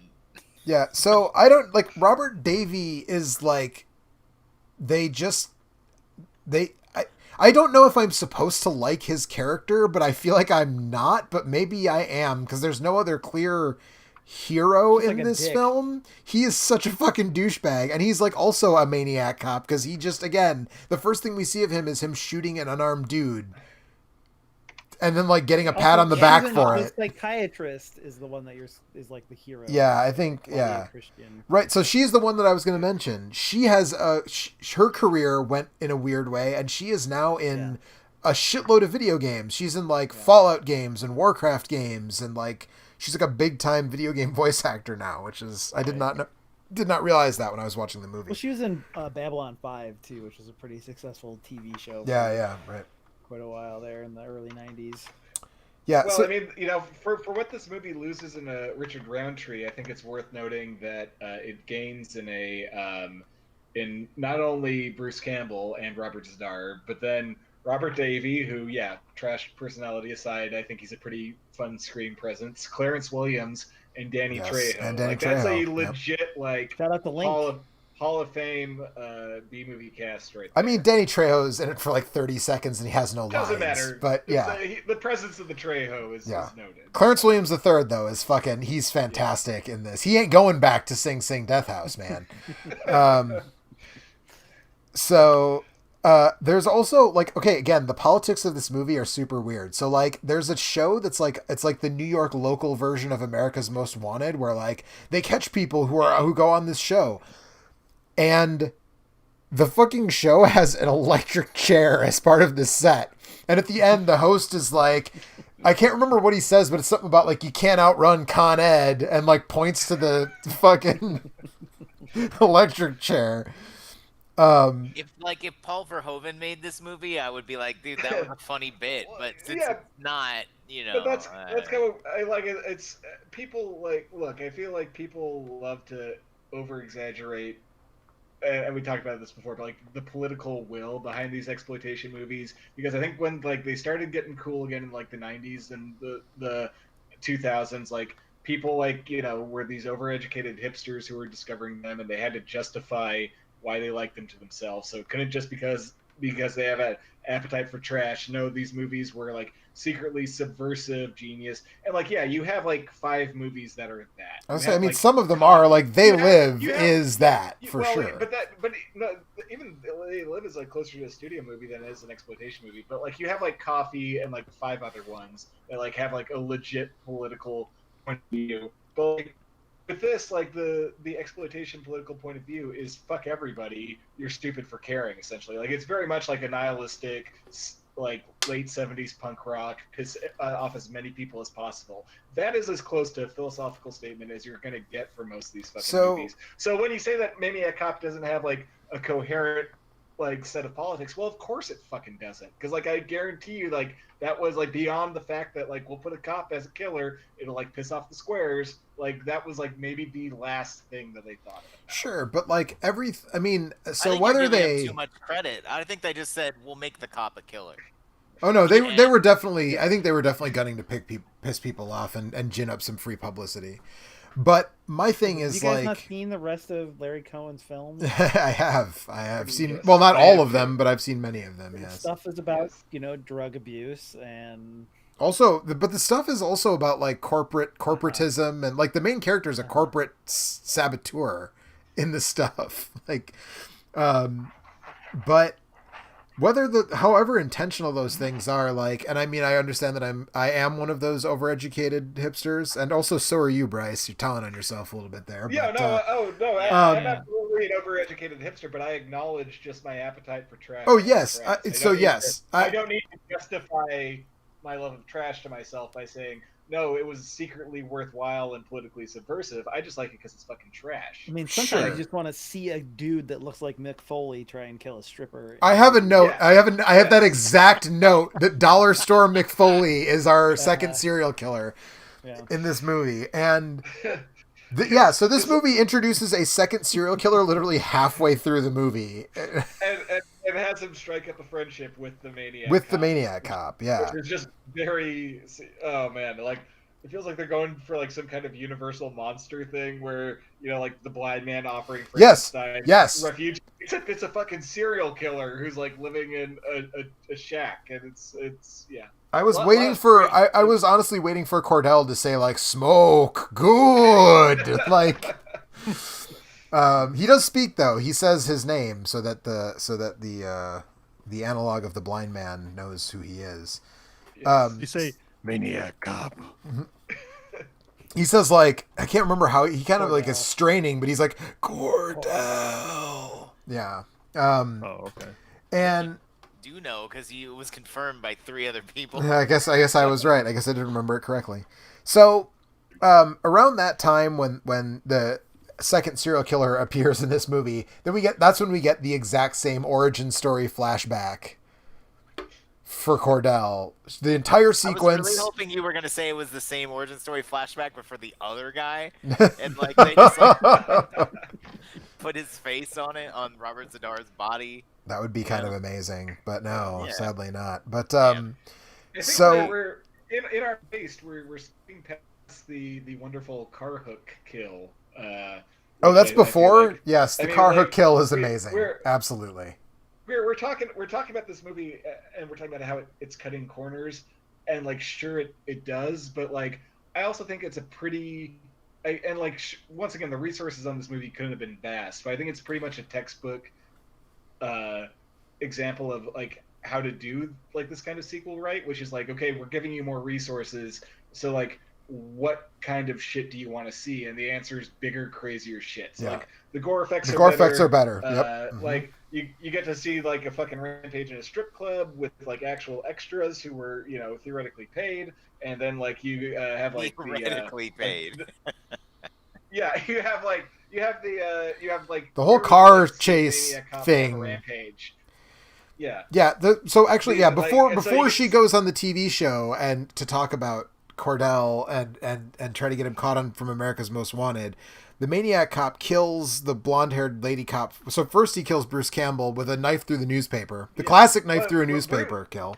Like I said, Bruce Campbell gets Adrian King. Like the lack of a big deal about killing Bruce Campbell here cannot be understated. Yeah, they just shuffle him right the fuck off at the first opportunity. He gets 86 almost immediately. And that's what I'm saying. Like in 1989 or whatever, it could not have been that much more expensive to hire Bruce Campbell for 3 weeks than it would be to hire him for a week. So I admire the cold-bloodedness, and we kind of already talked about how he's pretty much like not that much of a factor in the first one, but it's just still seems odd to me that they would just like shuffle him right the fuck off immediately. Yeah, I mean, I'm gonna say they probably didn't have him even for a full week. I would bet he shot his sequences in like 2 days. And that was that, And probably part of it was a favor because Lustig and they're all buddies with Sam Raimi's in both of the first 2, I think, and then Ted Raimi's in the third one. So that's what kind of drop off. That's indicative of the drop off you get between part 2 and part 3. Hey, we're not gonna talk shit about Henrietta here. No. The weird old teenage victim from Candyman. Ted Raimi is a gentle soul who deserves praise. A great Xena Warrior Princess character as well. Yeah. Yes. And he gets his fucking head stuck out of manhole in Darkman, so, Yes. He does it all. I know you did. What can't Ted Raimi do? Nothing. No, nothing. No, he can do anything he puts his mind to. But so when the lady cop gets offed almost right away, the Maniac cop handcuffs the psychiatrist to the steering wheel of a car and then just like shoves it down a hill, and so she's like hanging off the side, like trying to like run along and not get hills like that in New York City necessarily. Yeah, where you pick up momentum and then go for like 60 miles an hour for a couple of miles. Right, and also it's just movie. It's movie magic. Okay. It is. It's also movie magic that you can steer a car that's not turned on that way, because when there's no power going to the power steering pump, it is not fucking easy to steer a vehicle. Right. Well, at all. I mean, the keys must be in it though, right? So it's at least not locked. Or else it wouldn't roll. You can put it. Well, he put it in neutral. Probably. He kicked yeah, it in but neutral, usually yeah. then you can't take the keys back out, so the column wouldn't be locked. So Maybe. Theoretically, you could. You guys have put way more thought into this than anyone making the movie did. Yes, that's true. Did you guys realize that Sam Raimi did a voice in the John Favreau Jungle Book? I did not. I sure didn't, but that's his second most popular acting credit. So Cool. There you go. What's his first most popular acting credit? That's in my Get those brain checks, now. Sam Raimi. Get those checks. Or Ted Raimi. Yeah. Anyways, yeah, it's a great. That was Sam. Oh, Sam. Okay. It's like a fun car action sequence. It right? is. Where she's handcuffed and being like dragged along, and like the car is veering kind of almost into things and into traffic, and then she like backflips in and breaks her wrist. Yep. And then gains control of the car at the last second. Although maybe not quite as fun as the car chase in the third movie, but we'll get to that. But pretty good, yeah. And then, so, like, once they go to Sing Sing, that's when Cordell... Teresa's kill is also really good, where he grabs her and, like, throws her ass over tea kettle through a window, and she grabs a chainsaw and comes after him, and then he bare catches hands the chainsaw with his hand, and then just snaps her neck. Yep. Yeah, that's good. See, that's what I'm talking about when I talk about the increase of the crazy shit. And like, it's like, where would you like to see a Maniac cop go on a rampage? A police station? Sure. A prison? Yes. That also sounds delightful. Like, Those basically, are places with cops. Yeah, everything that you would want to brainstorm for the Maniac cop to do, I feel like you get to see in Maniac Cop 2. Yeah, so... I feel like also they literally just came up with the... Like, because literally they like, put more and less thought into it. Mm-hmm. Is what it sounds like. Yep, absolutely. How many of these did you watch? Alex, did you just watch the first one? Did you watch any of them? I watched actually none of these because, like I said to you the other day, I thought we were doing this next week. So there's an amazing sequence. So his serial killer buddy gets arrested, and he somehow... Oh, sorry. You mean Mick Foley? Yes. So first of all, the cops, in order to streamline this movie as much as possible, the cops just happen to choose the right strip club where Mick Foley's looking for his next victim. They go back to as the first one. It's the strip club where he stalked the other woman, and then they went back there, and then he just kind of showed up there. Well, he takes the Maniac cop back to his weird subterranean lair. His weird lair. It looks like he looks like he's living lives in inside hell. a pizza oven or something. I don't know where that is, but it has like a bar, a fluorescent light open sign in the back. I don't know what that's supposed to be, but he makes buddies with the Maniac cop, and then Maniac cop gets up and wanders away, and then he's like, well, yeah, I got stuff I got to do too. See you later, Maniac cop. And then he goes back to the strip club. I thought it was supposed to be a different strip club. I don't think so. I think it's supposed to be the same one.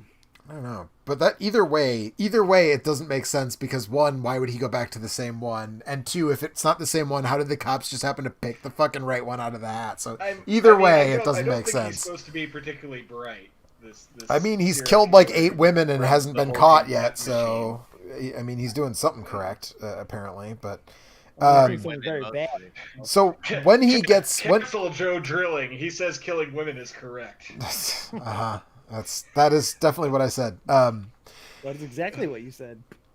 I said he's doing something correct. I didn't say that the murders was. It's definitely on tape. But so after he gets arrested, the Maniac cop somehow knows that he got arrested. Although we don't know anything about how the Maniac cop operates, I guess. So maybe he has a psychic link with the stripper murderer. Entirely possible. We know less and less about how the Maniac cop works he's got brain damage, so he doesn't understand like we do that you're not allowed to be able to read other people's thoughts. Oh man, that makes sense. That's fair. It does. So he just stops giving a fuck and goes Are you to saying, the. Ethan, that it's our own inhibitions that are holding us back? That is Yeah, absolutely what he's saying. Sounds like it. The, Yeah. the film achieves the exact opposite of what films are supposed to achieve, and becomes just less coherent. This entire franchise is a perfect example of living entropy. We are all maniac cops at the end. Yeah. It has that in common with all those other horror franchises that held on for more than one or two movies, like the ones we talked about, like Phantasm or Basket Case or whatever, where they just make less and less sense. And like there is no vision or anything interesting to be said. It's just like, we got money to make this, so like fucking figure some stuff out. But for that's these people to do. That's why the Friday the 13th franchise is actually the best horror franchise, because there's no pretense about giving a fuck about any of that. It's just about watching a giant dude fucking carve people in half. And that's it. And that's the genius of Friday the 13th. So, but speaking of rampages, when his buddy gets thrown in jail at the precinct, then Cordell just goes to the precinct and starts walking through doors and fucking murdering cops by the bucket load. Yes. It's a pretty fucking great sequence. Like, I don't want to get too crazy pants here, but like it gives Terminator a run for its money, just as far as like sheer watching an unstoppable force destroy a police station. Well, yeah, I'm gonna pump the brakes a little bit on that. Obviously, Will Lustig does not have chops of young, hungry James Cameron, but I'm just saying, for the sheer amount of chaos and carnage that it packs into the scene, including him like literally just walking through a cubicle, like it's definitely a chef's kiss sequence. It is. To me, it's the highlight of the franchise. Who wins in a fight? Robert Zadar or Arnold Schwarzenegger? Probably Arnold Schwarzenegger. Yeah, we were just it's once again I'm gonna point out that but it's close. Schwarzenegger is like puffed up muscle, and Robert Zadar would just like break his face with his huge jaw. Yeah, well, that's what it's very sad to me that Tango Cash aside, that like he never really got mainstream heavy work, because like I don't understand how casting agents didn't look at that guy and be like, oh yeah, he'll fill out a fucking shot, you know? Yeah, and for sure. He should have been taking automatic weapon fire for years and years. Maybe they were worried he would talking pull about him focus. in the same sentence as Al Leong. Exactly. We should. Yeah. Kind of like how we Exactly. talked about how Tom Atkins, like you could imagine him in a Gene Hackman role. What if Robert Zadar was the governor of California? In real life? He'd probably be better at it than Robert Davey. So my favorite part in this sequence is like, okay, clearly, again, this movie's on a shoestring budget, right? So there's a moment when the Maniac cop walks through a door and the Christmas wreath on the door like hangs up on his face for a second and then like falls off. And it's like, clearly they were just like, well, that kind of looked like shit, but we don't have another door that he can smash through to do that again. So like, fuck it, leave it in. We'll fix it in post, and they didn't. No, I don't even think I don't even think they paid lip service to fixing it in post. I think they were just like, whatever. It is what it is.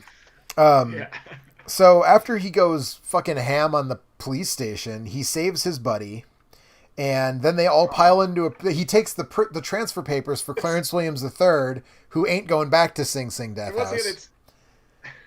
It's kind of hilarious that in this version of the telling, we're supposed to think that he was like a good guy, and yet you watch him just like bond with this serial killer and become his bestest friend. Like you're kind of mixing your message here, Bill Lustig. Just tossing that. Just out a there. tiny bit, yeah. Well, he was the one they pushed too far. Yeah, he was. But so. Yeah, No so one he remembers wants the to go. tagline for the Exterminator. He I'm wants. ashamed of you. He wants to. We already literally referenced talked the about Exterminator. Come on, I know. keep up. I was making dinner and I was listening. So he takes a prison transfer bus and they go to Sing Sing because he wants to take revenge on like the warden and the people who killed him. He brings Susan with him. He's got he's assembled his crack team of. He's got the party together. Serial killer Mick Foley, 2 guys he met in prison, and a cop that he has kidnapped and like brought over to his side because she thinks she's figured out how to like put him to rest finally. Yeah. Yeah, so it turns out this is like around the time where we realize that Robert Davey figures out without doing any actual research or anything, just like has an epiphany that like, no, wait, he was actually a good cop and he was getting too close to the rot and corruption at the center of the police machine. And then, so you guys railroaded him and had him sent to Sing Sing where you knew he would get killed, even though in the first movie they specifically say that he rejected protective custody. So I guess they're just retconning that part. They knew he would do that. Yeah, right. Well, they knew he would do that, and then he knew that they knew that he would do that. So then he went there, so that way he could get killed. Because and the come only way back to as the extract- maniac to cop. get revenge, right, was to be killed and then come back as the maniac cop. Right. Obviously, clearly. It's like when somebody fakes their death, but like he actually was like, no, I'll just die. Right, exactly. Right. That's exactly what it was like. But he's like, but I won't die. Yeah. So he definitely won't, because this is actually I give this. That's probably the most coherent. That's maybe the most coherent take on the Maniac cop mythology that we've heard so far. You're not wrong.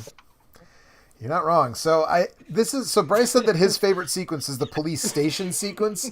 My favorite sequence is the prison sequence, because one of the criminals throws a Molotov cocktail at Cordell, which I don't know how he got a Molotov cocktail in prison. How did he do that? But he whips a Molotov at Cordell, and then I have to imagine it wasn't actually Zadar in the suit, but like whoever the stunt performer was does this insanely long fire stunt where he like fights like a dozen dudes while he's on fire before like whipping Mick Foley out the window along with himself while they're both on fire and like falling through the top of the prison bus. It's sublime. It's amazing. The mask looks like utter shit because when you do real fire stunts, the mask that you wear always looks like the Freddy mask in part 1 where Freddy's on fire also looks like garbage. Who cares? He's fucking on fire and beating the shit out of people. And it's just before he throws himself out a window. It's amazing. And yeah, he kills also, you himself. would think that in prison it might be hard to have a window to throw yourself out of. Because, yeah, right. It seems like that might be like. Well, actually, wait. I'm sorry. I might be misremembering. Does he actually go through a window, or does he just like go through the wall? He might actually just like throw him through a wall, and yeah. But he ends up doing that because Robert Davey gets on the megaphone and says that he understands, and that he gets a judge to vacate his conviction and give him a new trial. The Supreme Court, Joe. Yeah, because that's how that works for sure. It's just that easy.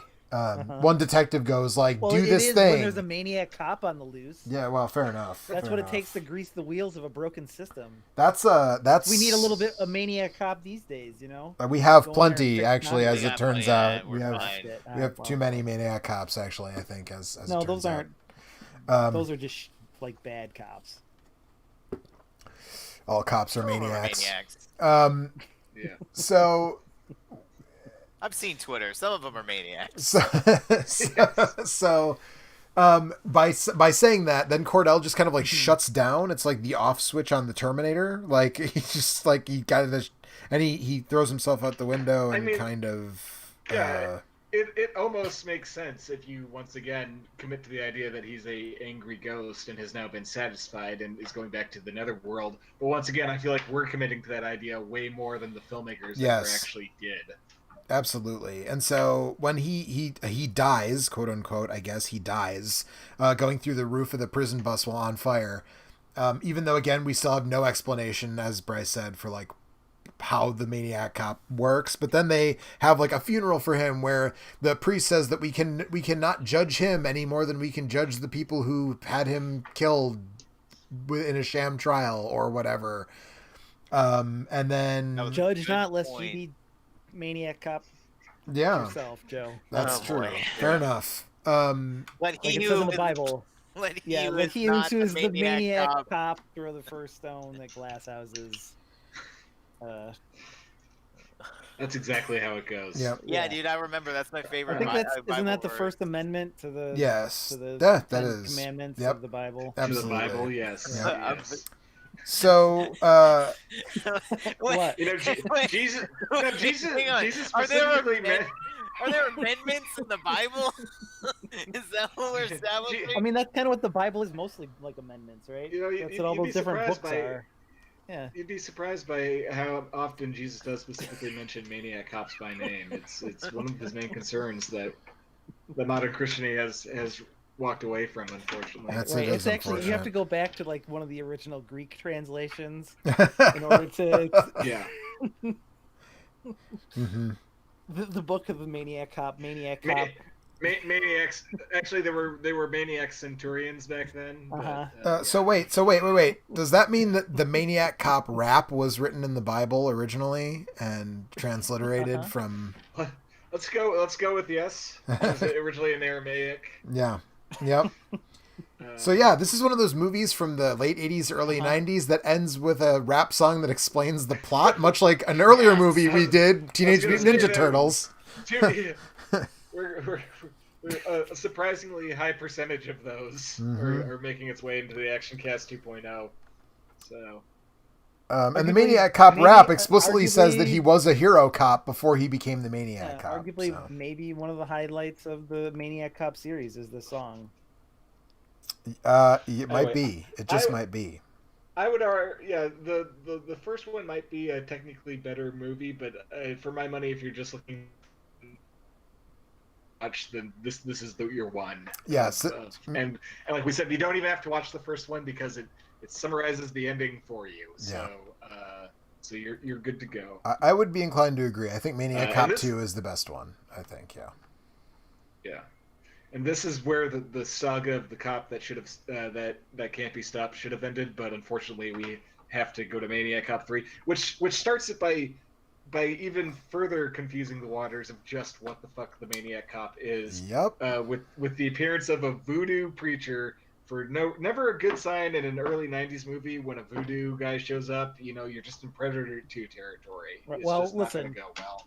Or Weekend at Bernie's territory. 2 Which- came out, and that really should be the last and best word on voodoo priests. which Steven Seagal movie had like the voodoo drug dealer in it? Man. Was that I Marked for Death? I think. Anyways. So Maniac Cop 3, Badge of Silence, which like a badge of silence is not a thing. A blue wall of silence is a thing, and I think that's probably what they were going for, but they don't. Yeah. The badge is silent. So we get a 3-part Die Hard cast reunion here. We have Grand L. Bush and Robert Davey, who played Big Johnson and Little Johnson in Die Hard, and then we also get the guy who was the principal in Breakfast Club, Paul Gleason. Oh yeah. Paul Gleason, who plays Dwayne in Die Hard. So it's like it's a pretty good Die Hard reunion. So I maintain that this movie is amazing for the first 20 minutes. This movie's great. What'd you say? I'm willing to hear you out. Oh, okay. That's all right. So, also, it is worth mentioning, to Bryce's point, this is a movie so bad that Bill Lustig Alan Smithied himself off of it. So, take that for what it's worth. Okay, in the first 20 minutes, we have the voodoo priest, and then Robert Davey is back, and he finds it. And for some reason, Robert Davey dresses like a 30s detective in all these movies, even though he's like a regular police detective. He finds a dead dude with a missing head and a fucking chicken shoved down his throat. Jackie, time travel aspect to these films that isn't really gone into. That's what they were saving that for Maniac Cop 4, but we never got it. There is a sequel hook at the end of this movie, though. The Maniac Cop 4 was actually a crossover with Trancers. This was actually we were finally going to get the Robert Zadar Tim Thomerson showdown comedy movie. No, it wasn't a showdown. It was like a buddy comedy time travel evil undead like this cop was actually the film. But this was the film that drove Jackie Earle Haley into retirement, apparently. Right. So that was the next thing I was going to talk about. Of Jackie Earle Haley's 13-year exile. So, all right. We got the dead guy with the fucking chicken down his neck. We've got Jackie Earle Haley playing a junkie who is fucking eating pills like Tic Tacs and shooting morphine directly into his neck. Right before a lady cop with a machine gun fucking Batmans through a skylight to fucking try to kill him. And then it turns out the pharmacy tech he's holding hostage actually let him in, so she shoots the lady cop, and like all of that happens immediately. And then right after that, the rest of the movie basically moves to a hospital and gets boring as fuck.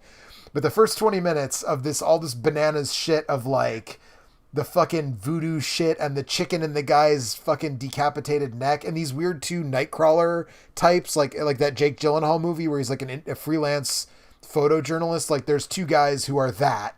And they film the lady cop Batmaning through the skylight, but then they edit out the part where the pharmacy tech shoots first so they can frame her as being a bad cop who shoots first and asks questions later. Maniac cop. Actually, yes, she's the. PM. What did they call her again? I'm trying to remember. Her name is something where they say it's like Maniac, Kadiak cop or something weird like that. It's. What'd you say? I said Womaniac cop. No, it's something like that, but it's ridiculous. Yeah, so they dub her as like another Maniac cop basically because it turns out. They call her Maniac Cop too. It turns out that she was using a Maniac Cop Jr. She was using her service revolver. Her service revolver was loaded with hollow points. They give her a big prosthetic jaw. Yeah. But her service revolver was loaded with hollow points and she had a machine gun and those are illegal weapons. And of course Robert Davies like, what are we supposed to use? Pop guns? Because cops have it hard, damn it, and criminals.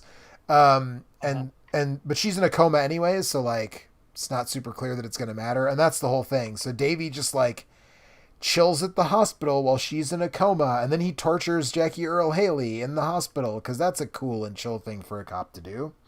And like. There's a doctor who's an asshole. Like he goes to ask the doctor about like my partner or whatever. This like other cop that I'm friends with is here. And she's like, blah, blah, blah. And the doctor's like, oh yeah, she's like fucking, you should just unplug her and fucking use her, put her in a box and bury her. Cause she's fucking roasted. And like, it's like doctors, man.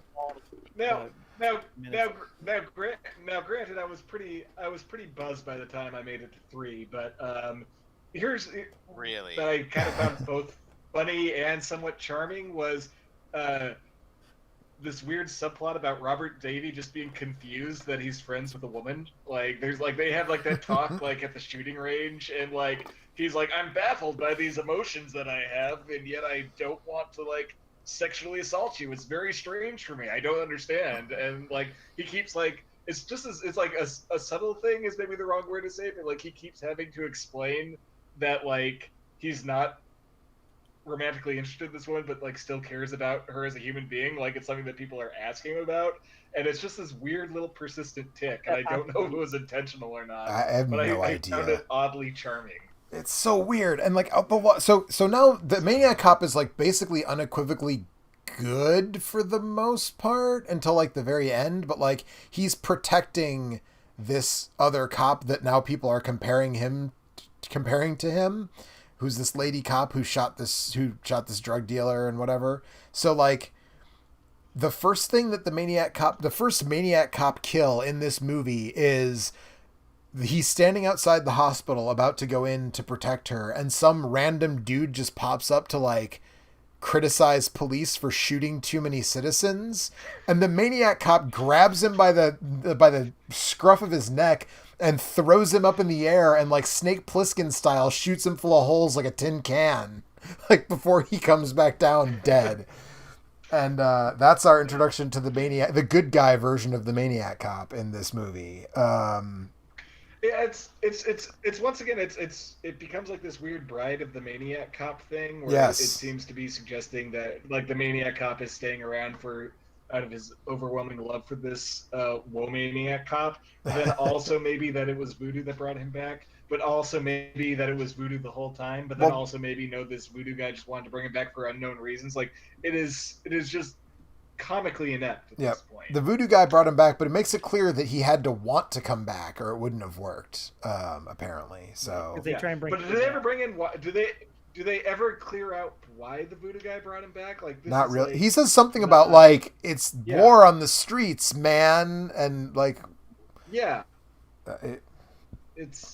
We need a maniac cop to kill drug dealers without trial, I guess. I expect higher internal coherence from my Maniac Cop films. I really, I do. Maniac Cop 3. Well, we all make mistakes. Right. Yeah. Although the Maniac Cop does get a couple of good kills in this movie, he defibrillates the asshole doctor to death. Robert Forster gets his face melted off with a X-ray machine. So yes, which I think would take it would take a really long time to melt someone's face off with an X-ray camera. Probably. I will say that not if you're a maniac. Yeah, Alex, you're a medical professional. How long would you have to? I've never melted anybody's face with an X-ray. How long do you think you'd have to strap someone to a table with a X-ray camera on them for their fucking face to melt off like a microwave oven? I don't know, but I have to imagine it would exceed the runtime of like a Maniac Cop. I was gonna say, would you say it's longer than like 2 minutes? Because that's about how long it takes in this movie. So. I would say it is longer than 2 minutes. I had a patient who had to go to the nuclear medicine department today, and we were there for over an hour, and he's alive. So that's good. I'll say Robert Forster also he's just alive because he had brain damage. He didn't know he had to die. That's true. That's true. I told him not to think about it, and he didn't. And he's alive because of that. That's actually the best, like, Ethan's example or explanation of the Maniac Cop has brain damage, therefore he doesn't know he's supposed to be dead, might be the most coherent explanation I think that this film's value essentially is as a time capsule, just to show how bad Jackie Earle Haley's career and Robert Forster's career were before their respective comebacks. Robert Forster's hardcore slumming it in this movie. This explains just how dire things were. This is absolutely the nadir of. I checked his IMDb page to see what else he was in around this movie, and like this is the nadir of his career. And then after he's in Jackie Brown, then like things are on the uptick for him until he dies, basically. But like at this point, he is in the sewer of his career in this movie for sure. And yeah, so the lady cop has like a coma dream where she marries the Maniac Cop. I don't remember if we said that or not, but yeah. So then they used a lot of squibs in this movie. I took a note about that. A lot of squibs. as well as another wrapping end credits. We have a chance for another girlfriend in a coma reference. So I know. For those of you it's serious. Keeping count of action cat memes. There you go. Mm-hmm. Random Morrissey shout out. Yeah, Robert Davey is not as good with two guns as Chow Yun-fat is with two guns. Just gonna put that out there. And then like Davey's about to like straight up fuck a doctor in a patient's room at one point in this movie. And then somebody shows up and is like, "Hey, your police lady friend went missing. She was carried off into the sewers by fucking..." Same as Raphael carrying April into the sewers in Ninja Turtles. The Ninja Turtle parallels are very strong in the Maniac Cop franchise. He carries her into this series of tunnels beneath the hospital that leads into the sewers and connects to the voodoo priest's lair for some reason, because that needs to be a thing as well. But very convenient. Yeah, and then of course it comes back the thing about needing to come back because the voodoo priest tries to resurrect Kate because she dies because she was on life support. So the Maniac Cop just like unplugs her and takes her to the voodoo priest. So she dies and he wants to bring her back, but she doesn't want to come back. So she doesn't come back, and then that's when the Maniac Cop becomes a bad guy again because he's mad. Rather than doing like a Frankenstein's monster, he did something stupid. Yes, well, he has brain damage, so he doesn't know you're not supposed to do that. Right, okay. But rather than doing a Frankenstein's monster like We Belong Dead thing and just like fucking ending it with him and the bride, he goes on a rampage again. And this part is pretty good. He is on fire and driving a car for the end of this movie and pushing other cars out of the way with his bare hand. Like he just leans out the side and pushes cars and they spin out, and it's kind of great.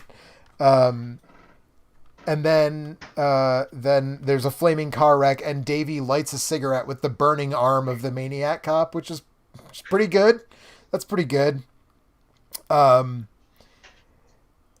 Yeah. And the lady, that the doctor lady, keeps yelling, "Where is he?" Even though like there's only one car on this road being driven by a dude who's on fire. But she keeps being like, "Where is he?" Like, well, he's the one who's on fire, so just like look behind you for the car with the car that's on fire. And yeah, the flaming wreck happens because Davey has the presence of mind to throw an oxygen tank into the back seat of the Maniac cop's flaming car, and then it explodes. And yeah, then he lights his cigarette with the flaming arm of the Maniac cop. And then we get another sequel hook.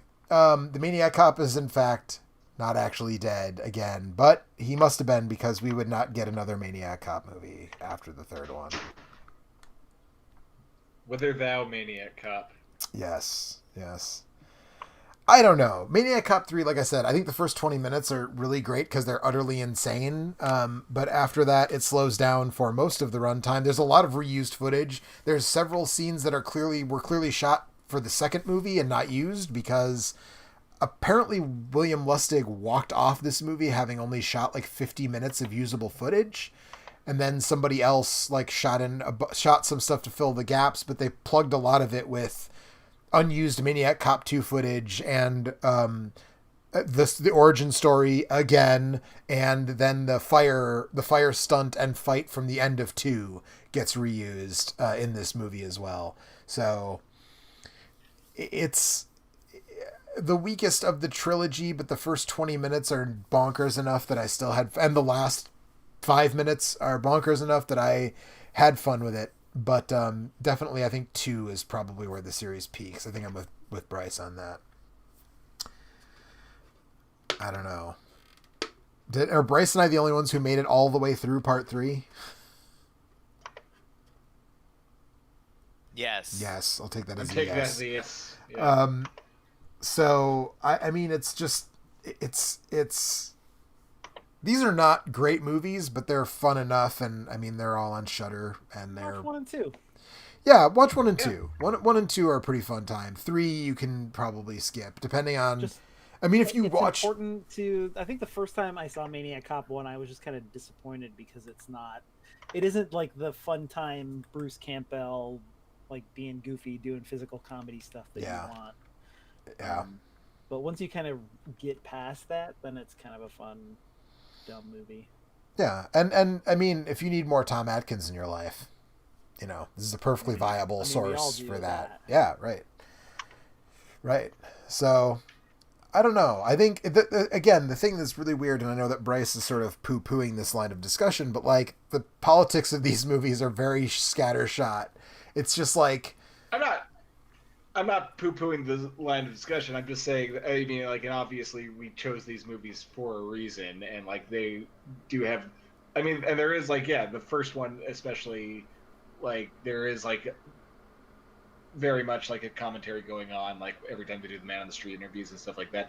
So I'm not saying that these movies don't have an angle. I'm just saying that it shouldn't surprise anyone that angle is not coherent or sure. Or fit into like a comfortably of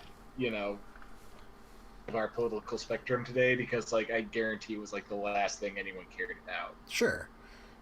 But that doesn't mean that there's not something to draw out of them. And also I think it's weird that Bill Lustig also directed a movie in the 90s called Uncle Sam, which is about a soldier in Afghanistan or Iraq, I can't remember. He dies, and then his corpse is shipped back, and similarly to the Maniac Cop, he just kind of resurrects for no reason. And the first person he kills is a dude dressed up like Uncle Sam for 4th of July. And so then he puts on the Uncle Sam costume and proceeds to like murder a bunch of people. But like the twist of it is that like he was like a total abusive piece of shit before he was in the army. And he joined the army just because he like got off on killing people. So it's like that movie is like pretty critical of war and like America's role in that. And so it's just weird to me that the Maniac Cop movie, again, like the first movie has a pretty coherent like police violence is bad stance, which I mean backing into that stance is about the easiest thing in the fucking universe, although there's certainly people now who can't get there. Also the violent cop is also the cop who Tom Atkins, who is the hero of most of the movie, was his hero. Yeah, and I guess that's true. Who knows how much of the second movie's story was in place by the time they produced the first movie. I'm gonna guess not very much. I would guess not much. If it turns out that he was a good cop after all, and they don't like remove the fact that he was like a trigger happy murderous cop from his story, but it's just that he got too close to the corruption or whatever they say, then it's really right with the commentary. And that's the thing that's weird about it is like, again, I mean the movies were made 2 years apart. The first one was 88, the second one was 90, so I feel like they probably did not have I feel like it wasn't until the first one did well on home video. Less than coherent vision to the overarching plot and thematic elements of the Maniac Cop series. Yeah, that's what I'm saying. I think you better take that back. Yeah, you probably take that back. I think Bryce was right in that it's a plot convenience to make him not the shitty cop that he's supposed to be in the first one, to make the story go somewhere other than just like the Maniac Cop is back, Joe, and it's all relative, man. Like your shitty cop is like a good cop if like he's shitty to the right people, man. You know what I'm saying? I thought you didn't smoke weed, Eric.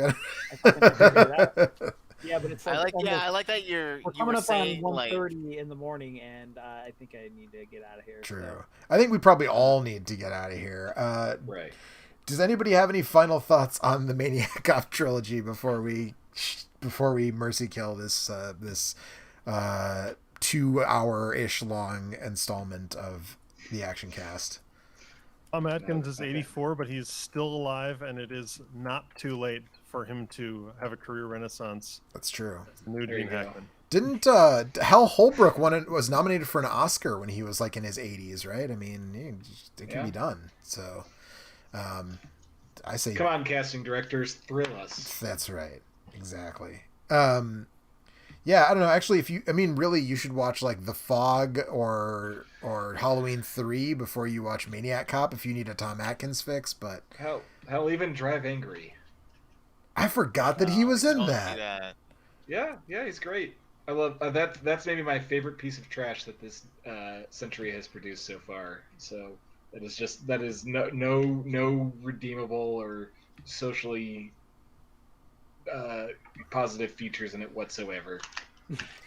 But it does have William Fichtner Fichtner, titties, and William Fichtner and Tom Atkins, and just a good old time at the movies. It has Nicolas Cage literally drinking beer from his enemy's skull. Yes. Like just watch Drive Angry this Halloween. You'll thank me.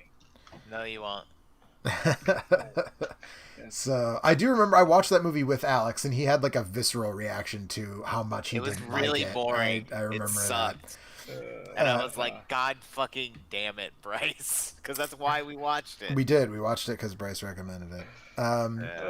So yeah, we're gonna end things here, but I will just say that we will be back next month, and we are finally going to do the long promised Get Carter double feature is going to be our show for next month. So second Monday in November, get ready. We're going to talk about a really good Get Carter movie and like maybe the best late era Stallone movie, but that isn't saying very much. So get ready for that. And I think that's going to be it for this installment of the Action Cast. Thanks to the panel for joining us, and thanks to anybody who's watching or listening to Calling this. it the panel is a little strong. You're a panel. You're a panelist now, Alex. Deal with it. That's what you are for Halloween. You're dressed up as And panelists. you know, since this movie has cop in the title, so I have. Oh fuck! I fucked up and dressed up as paneling. So you're like fake wood grain, is what you're saying? Okay. Yep, that's me. I'm tacked to a wall somewhere. This movie has. I think this is where the delirium really kicked in. This movie has cop in the title, so I fully expect that this episode will do just as well as our Time Cop episode. So don't disappoint me, Internet. 3,000 views. Yep. To remain silent forever. Forever. You have the right to like and subscribe. Oh, don't do that. Now I have to. Now I have to end it. Now I have to end it. Bye, everybody. Don't forget to hit the bell. It really helps. We put out new videos every day. Let me